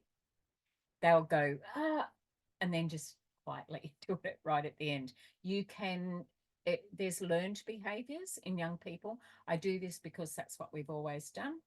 I do this because that's the talking in my head. I do this because someone has stigmatized or labeled me, or this is the story, the truth about me. But where is your evidence to support that? So it's like, well, tell me about how you got to be just like Uncle John. And do you think that they're saying that in a way, that's strength for you? Like, what do you know about him? Well, he went to war and he did that. It's like, wow. Did you ever get to talk to Uncle John about that? Well, I did. And I used to like his stories as well. So it's like, well, why is that now a bad thing? Like, are you handing the power over for somebody else to now not make the story about Uncle John really good? So then we get to teach them about reframing, about the story being good about them. Okay, so let's take a 10-minute break. And the last 30 minutes of our session, I'm going to power through. You're going to do some group work, as in you're coming in at a particular personality, a leadership style, and I'm going to give you something that you have to reach an agreement, and it has to be by consensus, okay, when you come out of that. So take a 10-minute break. I'll stop recording. And then when you come back at 8, it's 8 in Queensland. And That's great. So we're back. We've been talking about how do we get ready for work placement if you can do it where you currently are. Absolutely, if you've got young people around you. If not, then how do we actually promote that and get that happening as well? So you can be somewhere already volunteering, but you will need to have your Working with Children card, that positive notice card, and you can do that as a student. You've got to be attached to an organisation. That's pretty much what it is. So a student at HADA can be attached to HADA, and your card will just have an S on it. If you're a volunteer, it has a V. If you're a paid worker, it has a P on it. So is that how yours is, Scott?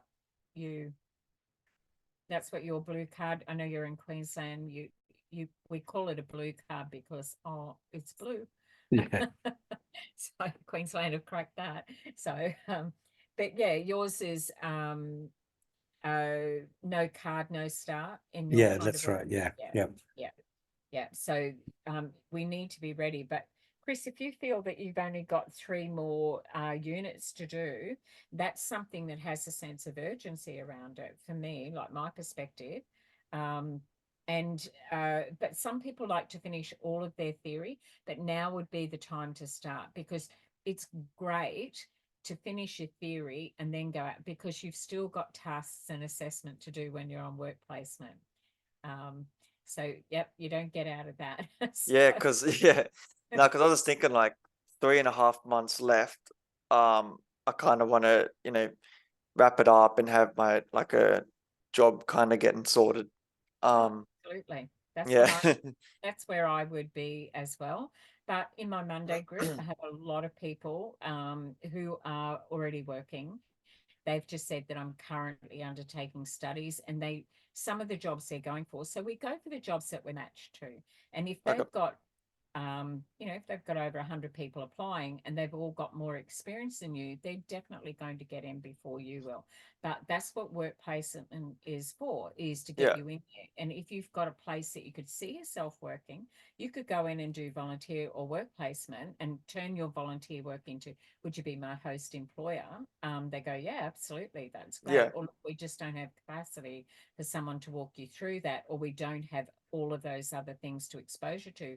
One of them is like home visits. Well, the PCYC may not do that. They may, in their out of school program or their school holiday program, they might have bus go pick up and stuff like that. But you're not actually going to inside the home. But that's enough.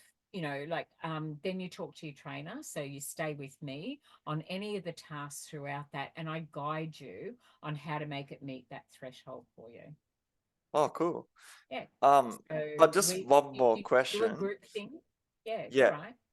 Just one more question. Did you say there's someone I can email to help me find somewhere near me, or? Oh, yeah. We find out when you're ready. I'm going to tell Clodagh. Chris is ready. And this is the area that he'd like to be in. But cool. Here are the 3 places that he would like us to approach. Oh, thank you. Pick 3. Yeah. Oh, yeah, we do that for you. Oh, cool. Thank you. Yeah. So it's as long as you put Western Sydney down, like I'm happy. okay. Yeah. All right. I was born in Sydney, but I can't tell you how big Western Sydney is. It is pretty big, but But what's your commute? What's your availability? They're the sorts of things that Yeah. going to want to know. And then she has a host employer kit, and then that goes to them. They sign off. You start on that date, and then your hours get logged from there. We cannot retrospectively do that. So that is you, if say it was the 3rd of May, then the hours from the 3rd of May onwards, and then there'll be a deadline where it's like, and you need to finish your placement within this time. Yeah. And then as long as your theory is done, and it takes a bit to do the placement and the hours as well as your assessments, but there's about 4 or 5 assessments that you still have to do. Units, but only 4 or 5 things, but I can say it fast, but none of that is quick. It's like collaborate with your target group, ask them about building a program, and so you get new assignments while you're doing your placement. So there's assignments for placement. Yep, there is. Oh, okay. Because when you were saying it before, I thought you meant like doing these assignments we have now while doing placement, but there's assignments For extra oh, on okay. top of. There's more work coming. But it's related to your work placement, and your Yeah. theory is to put you in preparation and readiness, where you go, oh, I heard that, or I applied that, or our Yeah. group did that, we did all of that. Yeah. Well, I And would then say your placement, you're ready. yeah. Well, I'd say yeah, as I said, I'm ready to get the ball rolling because I'm trying to get out of my job ASAP. Yep, sure. Okay, So so yeah. you've got a timeline on that. And they might go, look, we've got to have that piece of paper. So then that's how motivated you are. Yeah. Some's in my control, some's in yours. Yeah. No, thank you. So But yeah, I if you can put it help through you. like with the Western Sydney, I'm happy. All good. I will. Okay, brilliant. Thanks, Vicky. So Appreciate you. a good match is someone that can give you access, that it's a safe place for you, and that you have the support resources around it. Look, if you have 10 things that you think, this is what makes it great for me to be in this group, this placement project that I'm in, and Yeah. you get 8, I'm kind of okay with 8 out of 10. You know, I'm not like, oh, it's got to have all of these things. Okay, it's not as important for me as Yeah. putting the pegs up on the clothesline. You know, that's serious business. But this stuff, it's like, well, it's fluid, it's moving. How can I adapt? What's my resilience like? How agile am I in that space? Yeah. All of that is my like, okay, it's not great, but you know what? I'm gonna work out how not to do something while I'm here. That is skill. That is Yeah. still incredible. So, Yeah. you know, but if it gets 8 out of those 10 things, terrific. But you'll get a reference for another job that you go for, and that is valuable. Oh yeah, 100%. And you're more employable when you're employed. So take the entry level ones, every single thing that you're in. Like, Britt, are you working in the sector? No, I'm currently working for Ralph Lauren as a manager. Okay. So I'm doing everything very slowly. No, your Well, pace, your time. yeah, and I'm looking at moving into this field, Yes. but I've got a lot of family members that's here. I've got a lot of friends that's working in the sector, and like you said, word of mouth always works. So they know that I'm working towards something. Wonderful. And they obviously would help me get into. Right. Yeah. So when we do work placement, it's a formal part of your qualification to Yeah. get your certificate. You need to do it. But if you've got a place that you would like and you go, well, look, here is their contact details and all of that, then, and they'll give you access to that target group to be able to do that work, then 100%. And if they're not quite there, then the team will come back and say, what do you think? And can we get it over the line? Yeah. If we put other opportunities and still work with you for those assessments, there's ways that we can do that as well, that you just need to demonstrate. But Yeah. the hours must be done Yeah. in a place. Yeah. And Scott, are you going to do your work placement where you are already? Possibly, but we also work close with Clarence Street from the MARTA. So I was thinking of maybe splitting it between where I currently work and Brilliant. seeing where Clarence Street, like drug and alcohol rehab facilities. So Brilliant. So you can have 2 host employers, you just not at the same time. So it's like I'm there from there to there, and then I'm there from there to there. And if you've got school holidays or anything where that gives you flexibility, I would be lining up my ducks. So yeah, so that's good. And Matt, you think you're organized with your work placement where you're going to be. So this is all relevant to this unit, the group that we're going to join, and how it packages and how we're going to manage ourselves in there. And when they come, you know, you've got to take your leadership style into that space. You're work ready when you go in. The only difference is it's framed around your studies. I take final year uni students and we welcome that, but they want to be exposed to everything that we have on offer. And then they've got a plan, they've got assessment work they've got to complete. It's all part of their placement. They've got to do 400 hours of unpaid work. But we bring them on and we pay them. I have a struggle with, you're going to spend 400 hours here, so you're going to be with me for at least 10, 12 weeks. Then you need to pay your bills.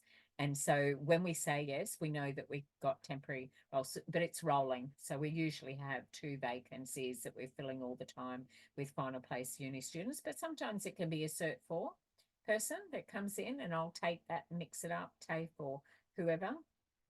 I definitely do. So, but we pay them, but they're working, and then we use their study time. They get allocated study time as professional development.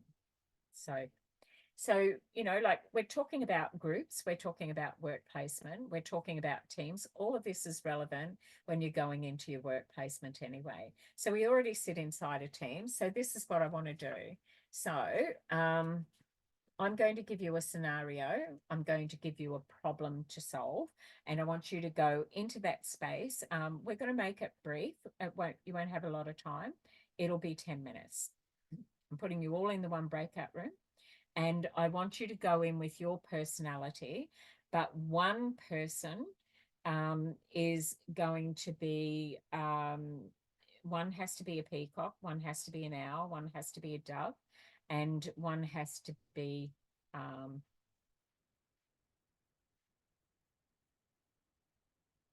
did owl, peacock, dove, and eagle. Anyway, there's only 4 birds that we use in this. The others are sanguine, choleric, phlegmatic, and melancholy.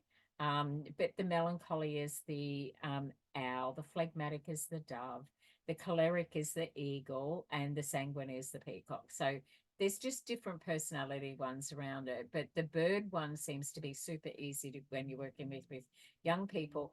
And then we go, well, you are eagle, but you're only a 7. You're equally strong over here as well. So you're actually bringing both strengths in. A lot of young people love to know that good news about themselves. Like, oh, so that's why. Oh, so that's why. And that's why that rubs you the wrong way, because they're the opposites. But look, we're a bit weak in that area. And to be well balanced, we kind of need a little bit of everything. And if we're stressed, we revert to the least developed part of our personality, our growth and our development. So a quiet person all of a sudden turns into a raging eagle that nobody can calm down. It's like, whoa, what's going on here? So that's the opposite. We usually go to that opposite space. But if we can find that window of tolerance somewhere in the middle, a little bit of eagle, a little bit of dove, a little bit of peacock, a little bit of owl, well, then we're balanced and we're able to adapt. But the core of who you are will be where you click and connect with people. But there's leadership styles in every single one. No right or wrong or a born leader. Absolutely does not exist. They're just ways to put a label on something to help someone else better understand. But that's actually not true. Often the best leaders are overlooked in a group, and everybody contributes and brings something in. So what we're going to do is we're going to have a group, and the scenario for this group is set up a program that writes songs. It's young people, and their ages are 17 years. So you're all youth workers. You're all going to be setting up this group, but you've got to have different personalities. Now I want you to take on, even if you're not, pick one. Say, I'm going to be a peacock because that's the opposite to me. All right. I'm going to try and come at this the way a peacock would come at this. Colourful, bright, effervescent. Yay. Eagle. I'm like, oh, it's like, you'll all come over here. I've got this, I'm all over it, and then the dove is like, I'll just do what everybody else wants to do. And then you've got to have your owl. It's like, oh, I'm not sure yet. I need more information. Just going to have a think about it. So you've got to have those personalities in there with enough. So you're good to go. 10 minutes in and out. So I need to have a group that is formed, and I want your perspective as that personality in that leadership style. And then you have to be able to pick a PR person. You have to pick a budget person, someone who's going to look after the finance. You have to look, have someone who's going to facilitate the program. You've got to have someone who's going to be the public speaker. What other roles do we need in a group?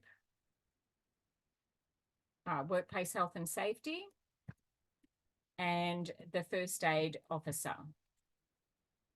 just in case someone has an accident when we're out there writing songs and doing rap kind of stuff. I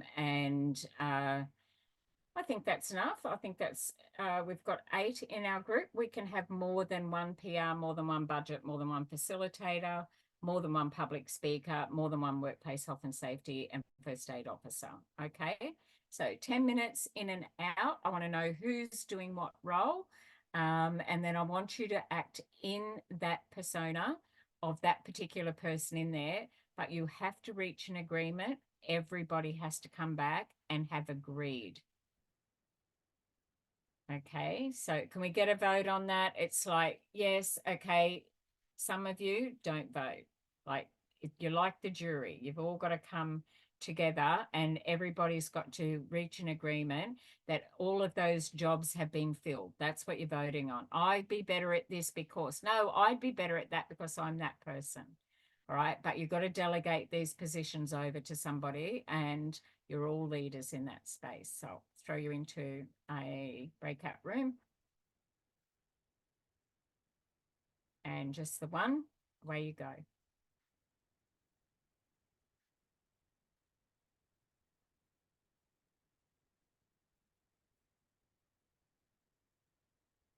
That's great, and I'll stop recording.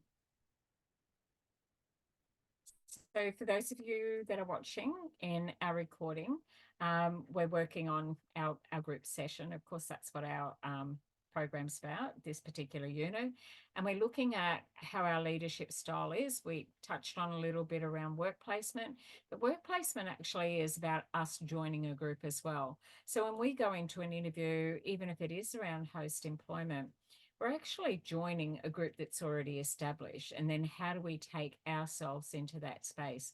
So your work placement sits around your qualification and being able to be part of that. And then knowing what your personality is like and how well that goes for you, what you get out of that is recognizing that there's all different types of personalities when we're in there. But so will our clients be. So we work in this space when we understand ourselves and we're better able to understand others. But we'll have peers in the workplace. You'll go in, you'll be a volunteer, but you could also be reverse marketing yourself.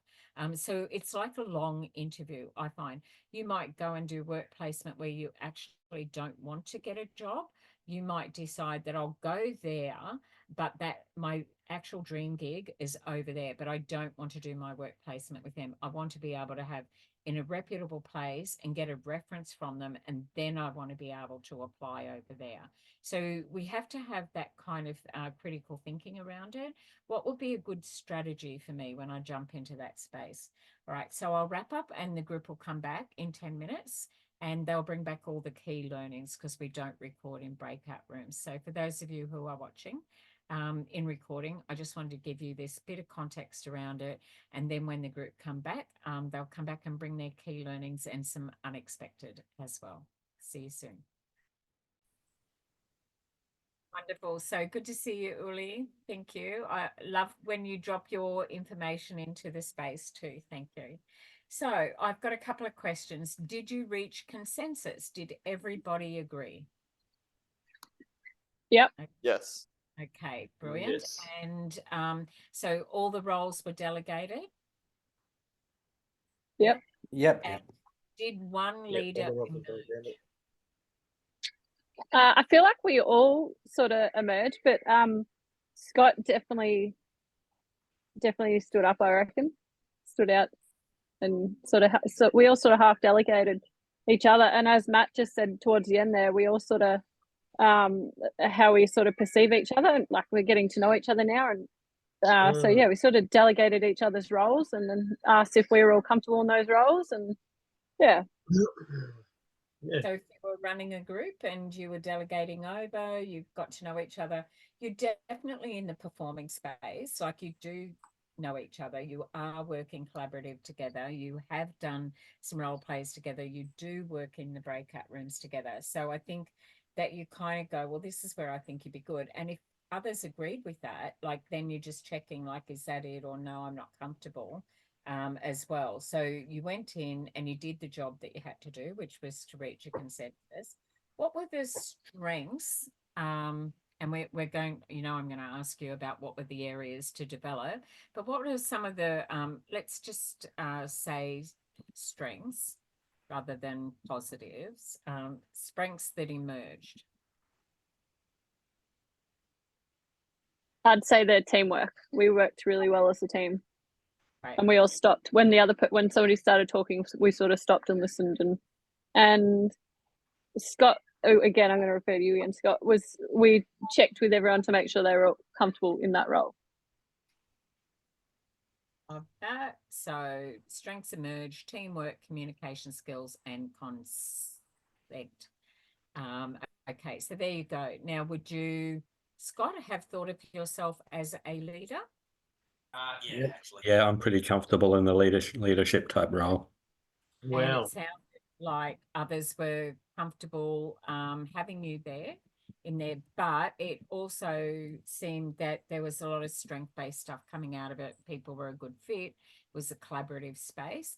Okay, now I have to ask, was there a deficit?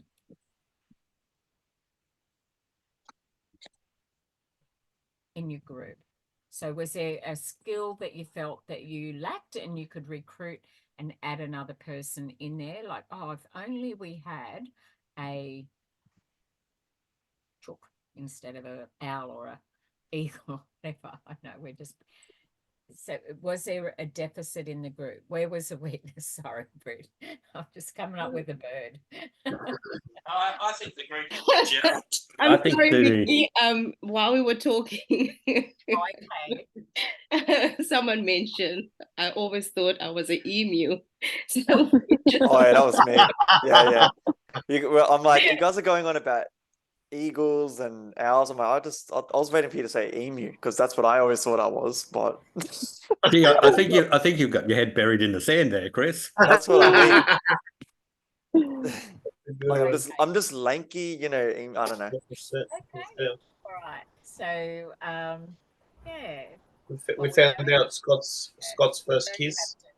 It's just no science behind it, but we've got to put some language around it. Say, well, here's a fun kind of thing, and it's a tool. So that's all you're doing is it's a resource. Olivia said to say goodnight as well, by the way. Someone had stepped out, but look, I think what you've done is you've demonstrated what group work is. You know, can we have a common goal? Can we delegate that over? Do you move into that performing space fairly quickly? Imagine what it's like if someone doesn't, if you've actually got someone working against that and they've got this other thing. How do you do the conflict management around it and bring it in? Matt? I was just sort of following on from like you were sort of asking about like weaknesses or deficits, and like it was sort of felt it was kind of the opposite a little bit in that we all sort of nominated roles for ourselves or one another, but we were also really happy to take on something else if that was, you know, like, so none of us were really too fussed. We feel like we came up with roles that sort of complemented our strengths, but also I think, you know, we could have probably come up with different roles and we were equally sort of invested in making sure that, you know, it was a good fit for the group. So I like that observation. So you knew why you were there and you had a purpose and you were prepared to jump into any space as long as you could all do that work together. So that's... Yeah, and I think, I was going to say, I think part of that is because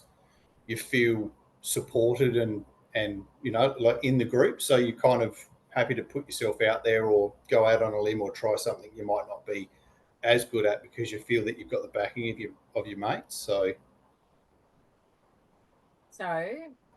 you were supported, but you were going to be okay if you're out of your comfort zone, which Yeah. is, would we be asking that of our clients? And we probably would.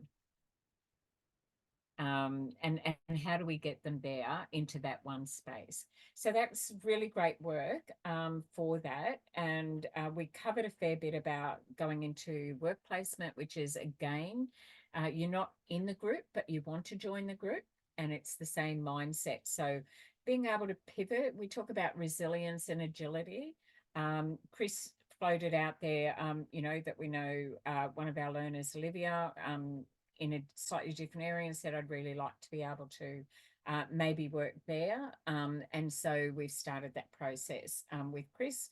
We're having a look at more location and what that is. But Chris, I found 4 while you were in the breakout room. I saw 4 that you could probably entry level now. And I know Oh, cool. what Thanks, Vicky. your dream gig is, but I'm just thinking, well, I kind of know you're an emu. I know where you might. I'm using my informed decision making here. Yeah. And it comes in another way. And there's one place that wants people from all walks of life. And as long as you've got Cert 3 or higher, well, you're already higher because Yeah. you're almost completed your Cert 4. You do need to have a driver's license, New South Wales Yeah, I got driver's that. license. Yeah, You yeah. do need to consider maybe that they'll require some vaccinations from you, Yeah. which a lot of workers do because we work with vulnerable members of the community. Yeah, of course. No brainer for me. I didn't have a problem with it. But I know I've worked with colleagues who do. But this is part of that stuff where you've got to make those decisions for yourself. So Yeah, of course. but Yeah. just know that when there's public money around, that the public kind of have to get in step with what that is. So nobody got sacked during COVID because they didn't have a vaccine, but there was no longer a job for them if they weren't. So that Yeah. it's a play of words, but there were some people who said, I absolutely am not. And I know some had to keep their job, but I actually made the decision on my own, and I didn't really discuss it, and I just went and had them done. I didn't really Yeah. want to be in the discussion. I just Yeah. thought, well, I think I'm okay.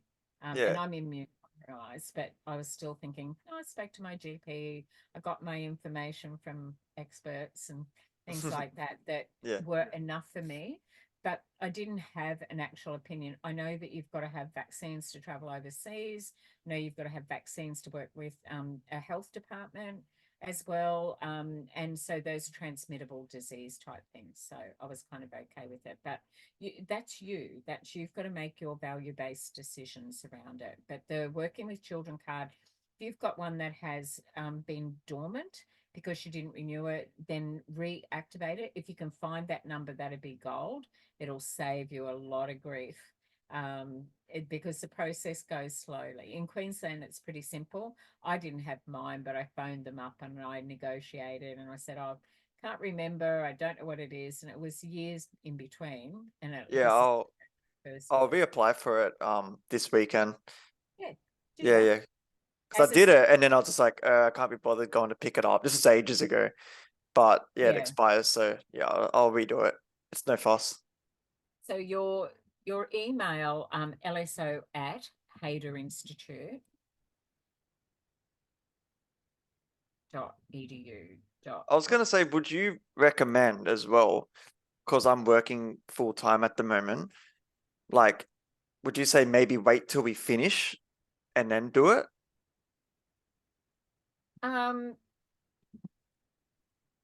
I guess it depends. When you say to me, oh, I really want to get out of what I'm in, I don't know what the timeline is. I hear it. Yeah. Urgency. And I've only got 3 months and I'm finished, and then I want to go into placement. I don't know what the timeline is. I'm yeah. In September, knowing full well that Hayder will give you extended time. That's true.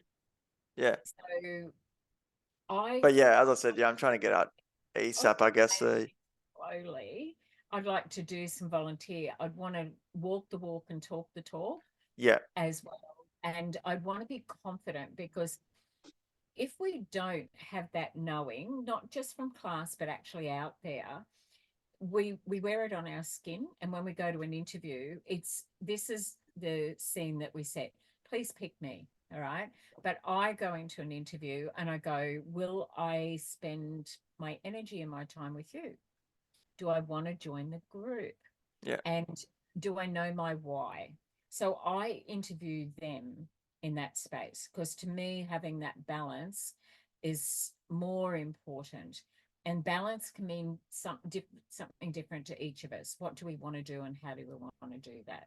So I know what my why is. I want to work at Hayter, to be a trainer, to send out great workers in the community because young people need them. That's it. Nothing more complicated than that. As the line manager, as the program manager for all of the trainers, I want to have a high performing team and be an employer of choice. That's it. I know exactly each of my roles, where I sit. I'm a trainer, I'm connected to my craft, and I sit in a leader role in that space. I've got a great employer, I've got a terrific CEO. It's very respectful, and all of us work away from each other. I'm in Queensland, head office is in Melbourne. It takes work to collaborate and build a group and create a group when you're nowhere near those people. So that's a skill. That's not an environmental thing. That's not external. That's internal. We take that with us in there. But are we always in step? No. But do we have to make adjustments? Yes. And if you get some corrective feedback, it's like, thanks for that. I'll take it on board. Okay, yeah, I see where you're coming from. Like I'm learning. I want to be in that space. I also wanted to overcome my fear of tech. But one of the jobs Chris said must have good IT skills. And I go, I know you got that. So we've got an emu for you. So so I'm looking and I'm going, what about these ones? So I will contact Hayder, and I will contact the workplace coordinator. And Thanks so then much, Vicky. I appreciate you. Yeah, you're welcome. I also would like to have a look at your resume. So that I need Yeah. you to email me. I need Okay. to youth worker it a little bit. Okay. Yeah. What I'll I send know it through. your youth work is your music. That is a skill. That's an unexpected thing that comes with it. Great way to bring young people together. Yeah, for sure. Yeah. Okay. Scott gave us that clue. Put a bit of music on and that regulates people. You actually have that. So how cool would it be to show people how to do a bit of drumming? Yeah, exactly. Yeah. It's like, yeah, hey, I can do a drumming program. Oh, we've been looking for one of them. Oh no, we do rock drumming. Yeah. So different, not like not that kind of drumming, like screamo drumming. Mongolian drumming or something. Yeah, but it's cool. It's cool. Kids Oh, want to be sweet. cool by association. Yeah. And it gets out a bit of expressive stuff. But have a think about that. But I just went through. I think you've got to recognize the job and unpack what they're looking for and be prepared to go in through a door. Okay. And get a little bit out of your comfort zone as well. Yep. And but do some volunteering at the same time. Yeah, for sure. Just say, I want to volunteer at PCYC. That's where I want to be. I've been a volunteer there for 6 months. I've done my work placement. Oh, look, here's a job that's come up that's looking for the exact qualification I've got with some knowledge and skills. So now you are the agent in your own career path. Yeah, Matt. Awesome. Yeah. Okay, great. So Awesome. I'll email CC. you the Yes, please. resume. Yeah, cool. Watch your resume. I'll keep it emu-y, but I will definitely make it youth worker-ish. What are some of those things? There might be a couple of backwards and forwards. That's all with right. it. Does this look like? How is that? But I also would like to know what kind of, if you had a copy of your current position description, I can Yeah. take those skills and transfer them over into how they are strength-based Okay. and being a worker. Okay. Okay. So All right. Matt Thank shared you. like what I came in through. This is how I started. He's doing youth work on the job, but still bringing over some of those skills in there as well. And it took a certain amount of time to do it. So Yeah. we've got to start somewhere. I went in teaching people how to feel better about how they looked as victim survivors because someone had told them you're ugly. And so I just said, it's not a magic lipstick, but if I pick the right shade for you, then you're going to feel like that's incredible and that suits you. But there's skill. And so we take our transferable skills and we drop them into our new one. Matt. Oh, thank you. Right. Oh yeah, I was just going to say on those transferable skills, Chris, because like if you get interviews and that sort of thing, particularly if you haven't worked in the industry before, they will often sort of say, well, how are you going to apply your skills, or how have you demonstrated that you've done this in the past, even though it might not be related to your current job. So yeah, being really familiar with those transferable skills will give you it'll really help you with your answers if you end up getting interviews and stuff too. See you, Yeah, Sammy. sweet. Thanks, man. Well, one of the See you, jobs Sammy. is with an organisation that's super reputable, and it's youth off the streets, and they want people from all walks of life. Because they want to bring positive role models in front of it. Father Chris Riley, Youth Off the Streets, that's a dream gig, Chris. Yeah, I've heard of that. Yeah. Oh, incredible. Yeah. But, they're looking for part-time people now. That's awesome. Yeah. So anyway, we'll jump in there and have a look. I'll do a little bit of research around whether it's volunteer or host, and we'll make that happen. So start with I appreciate it. questions, you're right. But that's for everybody. So I know we're recording. I just want to let everybody know when you're up to that space, what I'm just talking with Chris about gets duplicated. Hader will support you in that. So if you can think of somewhere, we can make those calls on your behalf. It's good to have more than one, because otherwise you don't sort of like, if they go, look, we just can't at the moment. It's about timing and capacity. But it's like when the guidance officer talks at school and the kid who said, since grade 5, I only want to be in the Air Force, and they'll go, well, you've got to have a plan B and a plan C, and they go, oh, all right, Army, then Navy, I suppose. But like, what if you can't get into the Defence Force because you can't pass the physical, So it's like, we have to have some options. So I didn't think I wanted to do a residential worker, but I can tell you that is frontline. Nobody gets the skills unless they've done a residential thing and they've done shifts overnight. That's how you get in, and that is a stepping off point. If you can deal with that, but that's cook a meal with a whole group of kids and make sure that they're in their rooms and calm things down and all the rest of it and keep them engaged. And that's like, okay, routine and structured communication. But child safety are the ones who fund it, and they're the ones who do the inspections, and then they're also the ones who tell the organisation that you're working for, this house is good. And you might have 3 young people there. You may go on roster. It might mean that you've got to do a weekend a month, but the money's good, Chris. And so you've got to think about, what are all the things I need to have in place, or will this thing outweigh that thing over there? Or I've got to have X amount coming into the house. So what's going to get me closest to it? Whatever that is, it's very personal for everybody. Even taking the time out to do your work placement, like I acknowledge that can have a cost to it, because you're not at work doing your usual job if you are working doing a usual job. So if we can make it all work around what that looks like, then that's ideal. And some people hold down jobs and have part-time work in residential programs or do things on weekends. But that's where you get your, that's where you get your street cred. That's where you get to talk when you do want that dream gig.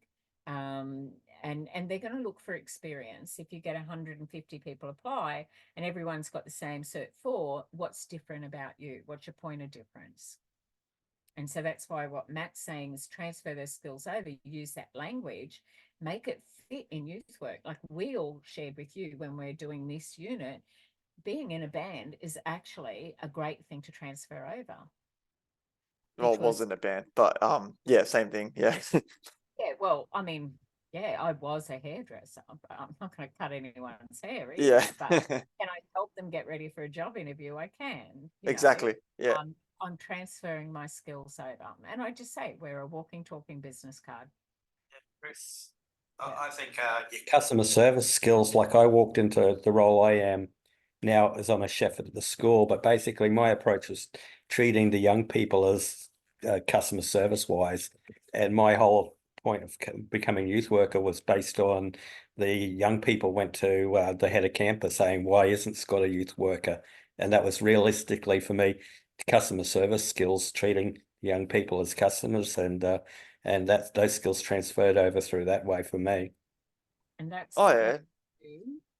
Yeah, I can see it as well. Like sometimes some of the young kids that come in just out of school, 17 or 18-year-olds, like they come in depressed or sad. Yeah, like you talk to them sometimes for like 20, 30 minutes on your lunch break. Yeah, it's things like that, like Yeah. what you're saying, Scott. Yeah. Yeah, no, that's good. So just now it's time to walk around it. You flagged it at a perfect time, Chris. You can see where your theory's coming. You know that you are looking for that. So you're definitely in that space, and that's what Hader will make those calls for you and lock somebody into it. And then once we've got that, then the agreement comes out to you and to them. So you are absolutely in that space with that as well. So I know we've got some people who are watching and recording that are fairly new to their studies, but this is what it comprises of: doing all your units, all your theory, going into work placement, and then doing your work in that and getting that knowledge and skills to be able to apply it. So the right thing will come for you, but you've got to know what it looks like. Otherwise you won't recognize it when it turns up. So, but it may come from somebody else that goes, actually, you'd be really great at this.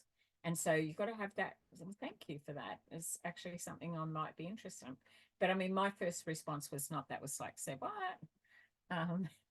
Like I was like, oh, I'm this. But then we call ourselves, I'm a rather than I can be something else. And that's what young people, where we're working with them, is like, you've been called this, but you are actually something else. And we get to decide what that is.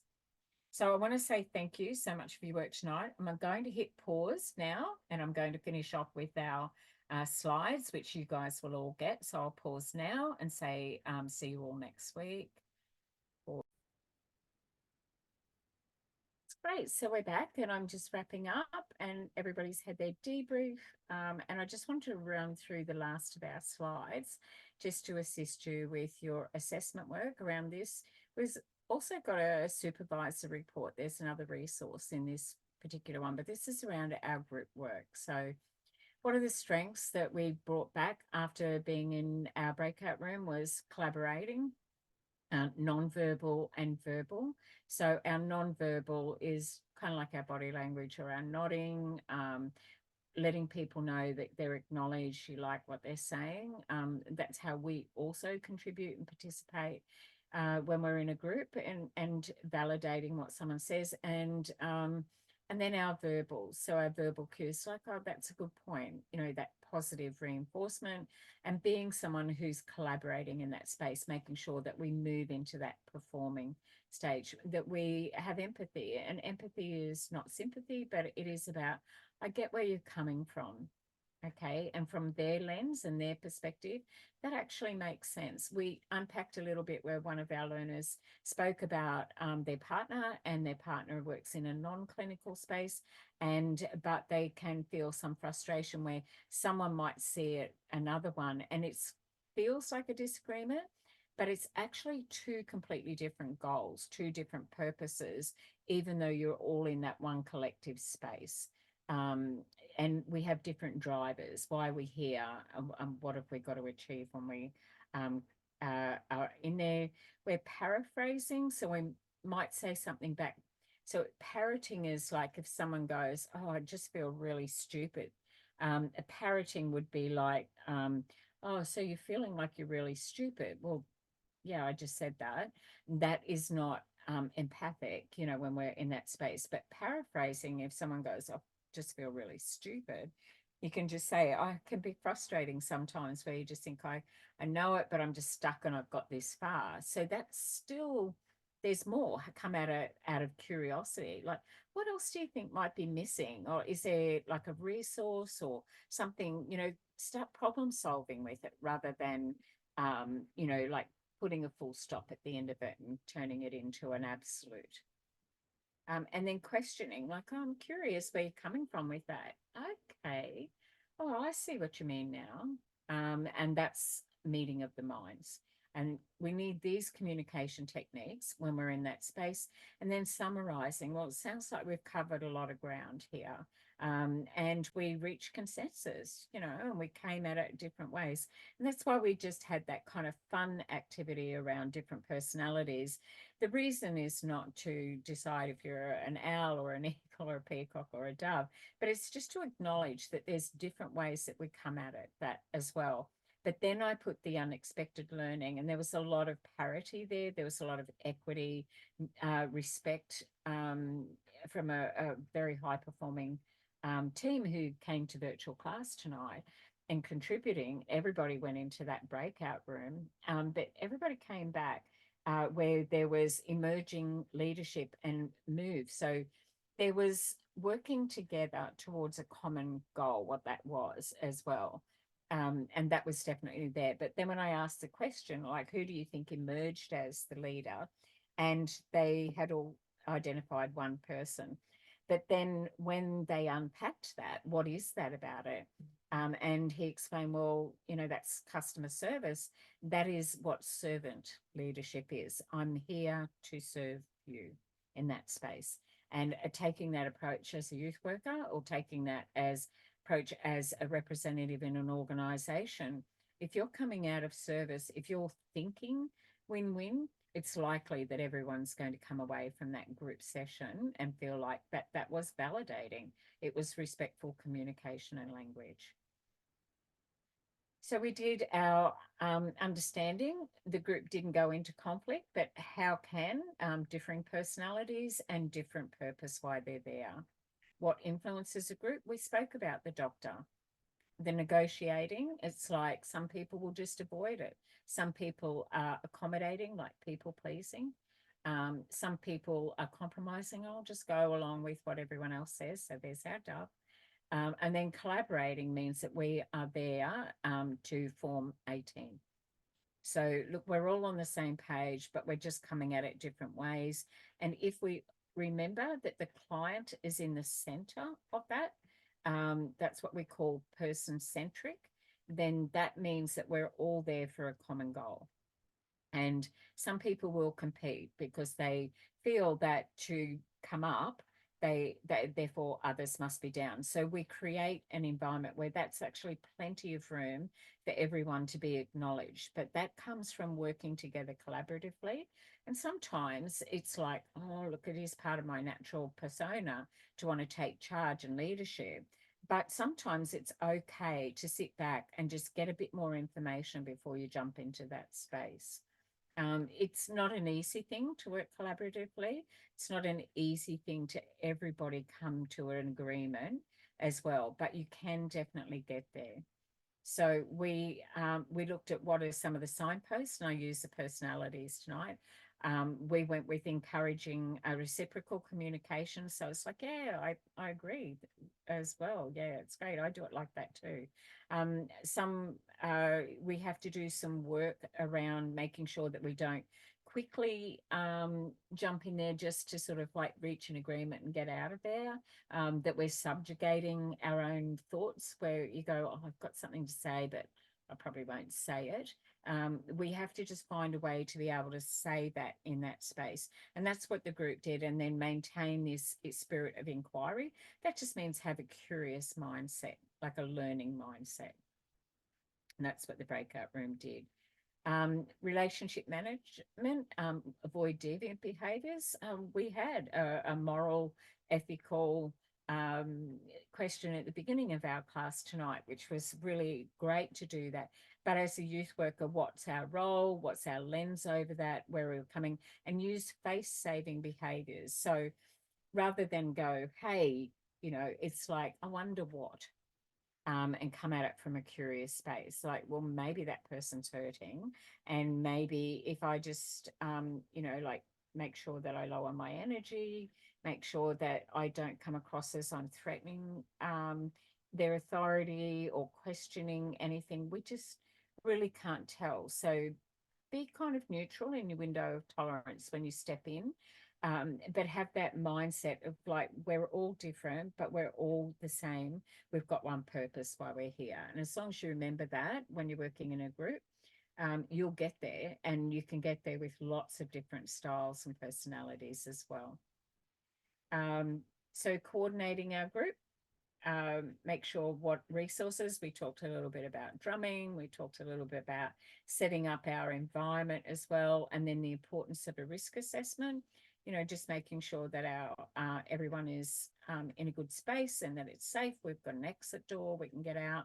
We've got a stop-go plan as well. When we're coordinating our groups, we may be coming together to put forward a submission for funding.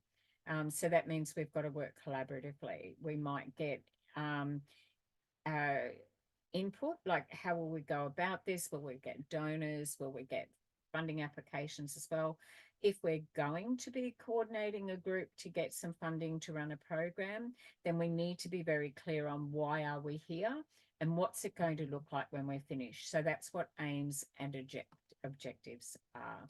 And then the characteristics of the participants. So we had fun, but know that when we're working together, we often will click with people who are similar, but we can also be attracted to an opposite, because what we will be looking at is like, I really admire how they do that. That's what that attraction is. It's like, gosh, they do that so well. I really need to sort of hang with that person a bit more so I can learn how they do that. I like how they do that. That's an area that I could really improve on. And that's the characteristics. So getting feedback from your group, how's that going? Was it working well? We did that when we came out of breakout room. Sammy spoke, one of our learners tonight in our virtual classroom.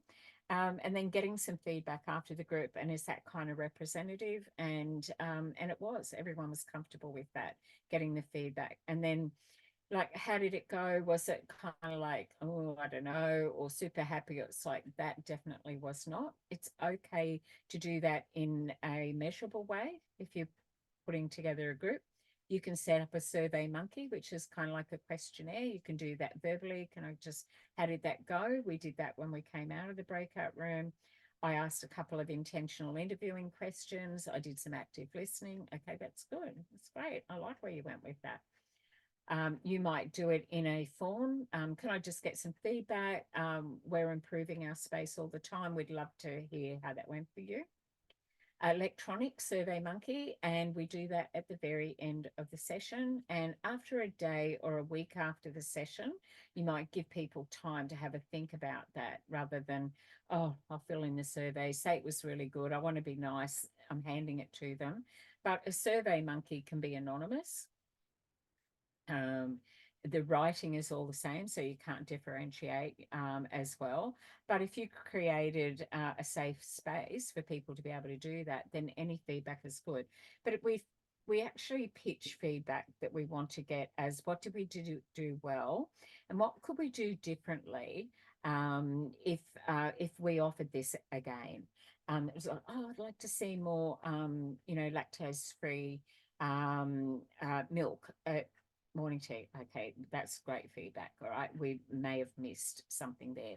Or I'd really like to see some guest speakers around that. I think that was really important. We ran a group session about, learning how to do a will, and we helped young people fill that in, and they kind of like, oh, I'm bulletproof, kind of thing. But they don't think about beginning and end. For young people, a goal could be 2 weeks away, but when we're in group, we're actually thinking longitudinally, like, how can we help these young people? So that's what early intervention prevention work is. When we're coming together as a group, we want this to be able to be something that they can take forward with them once they're finished in our program. So we need that feedback. Young people give that, and so do our peers and colleagues. They have effective evaluation as measurable objectives. What did what went well? What was the objective of the group and session, which is what we did when we were in breakout room, and you will apply that to your scenario. You'll look at the the needs, the input from everybody, the activities, how you went around that, the tasks you had to do.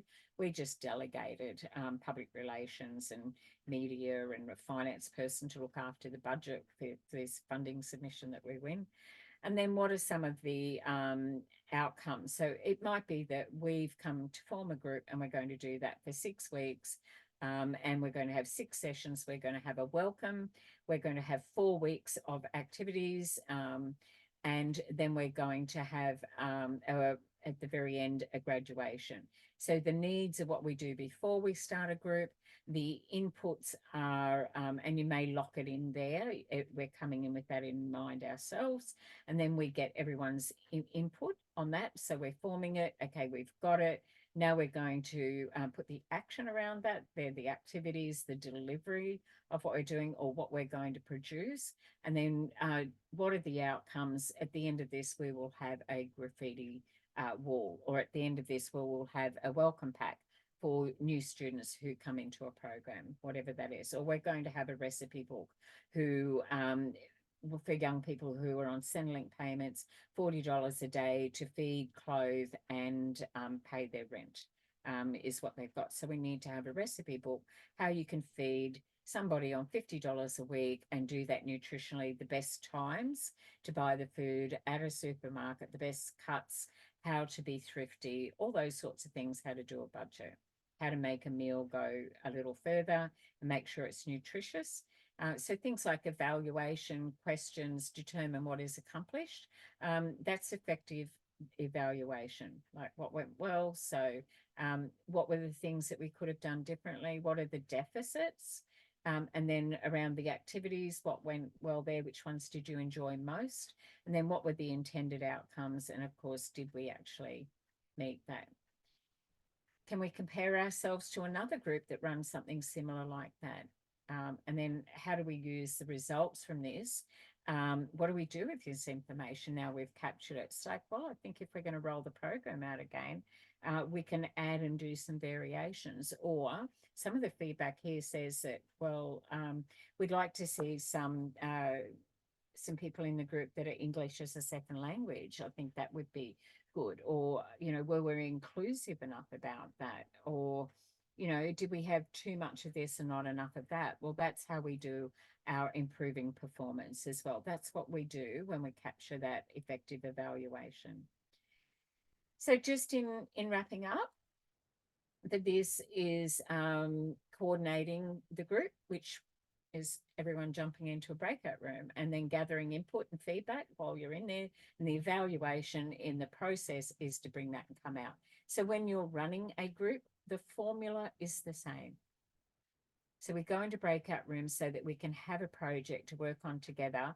The more breakout rooms that people do, the more they form as a team, the more they move into the norming, and then they move into the performing. And so people can jump into a breakout room, work collaboratively together, and then come back out.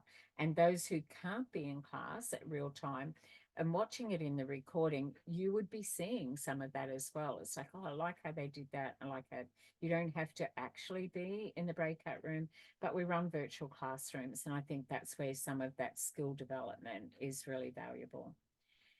So, and then we wrapped it up and we finished our night with any final questions, which sat around people who are really interested in jumping into work placement. What does that look like? How do we transferable skills? And of course, our peer collaborated in that space as well. So I think that covering on the group session, it's always good to do a group scenario around what you know or what you would love to be able to do. As well. So try and find something that you're really comfortable. It could be a hobby, it could be a program you want to do for young people, or it could be that you want to pitch it to a Rotary Club and be a guest speaker and say, look, this is what we're going to do. They already are a group, and then you're a guest speaker in that. So there's lots of different ways for you to actually complete this as well. So I want to say thank you as I close off the night. And oops. In that space, and I'll stop sharing. I'll stop pressing buttons as well.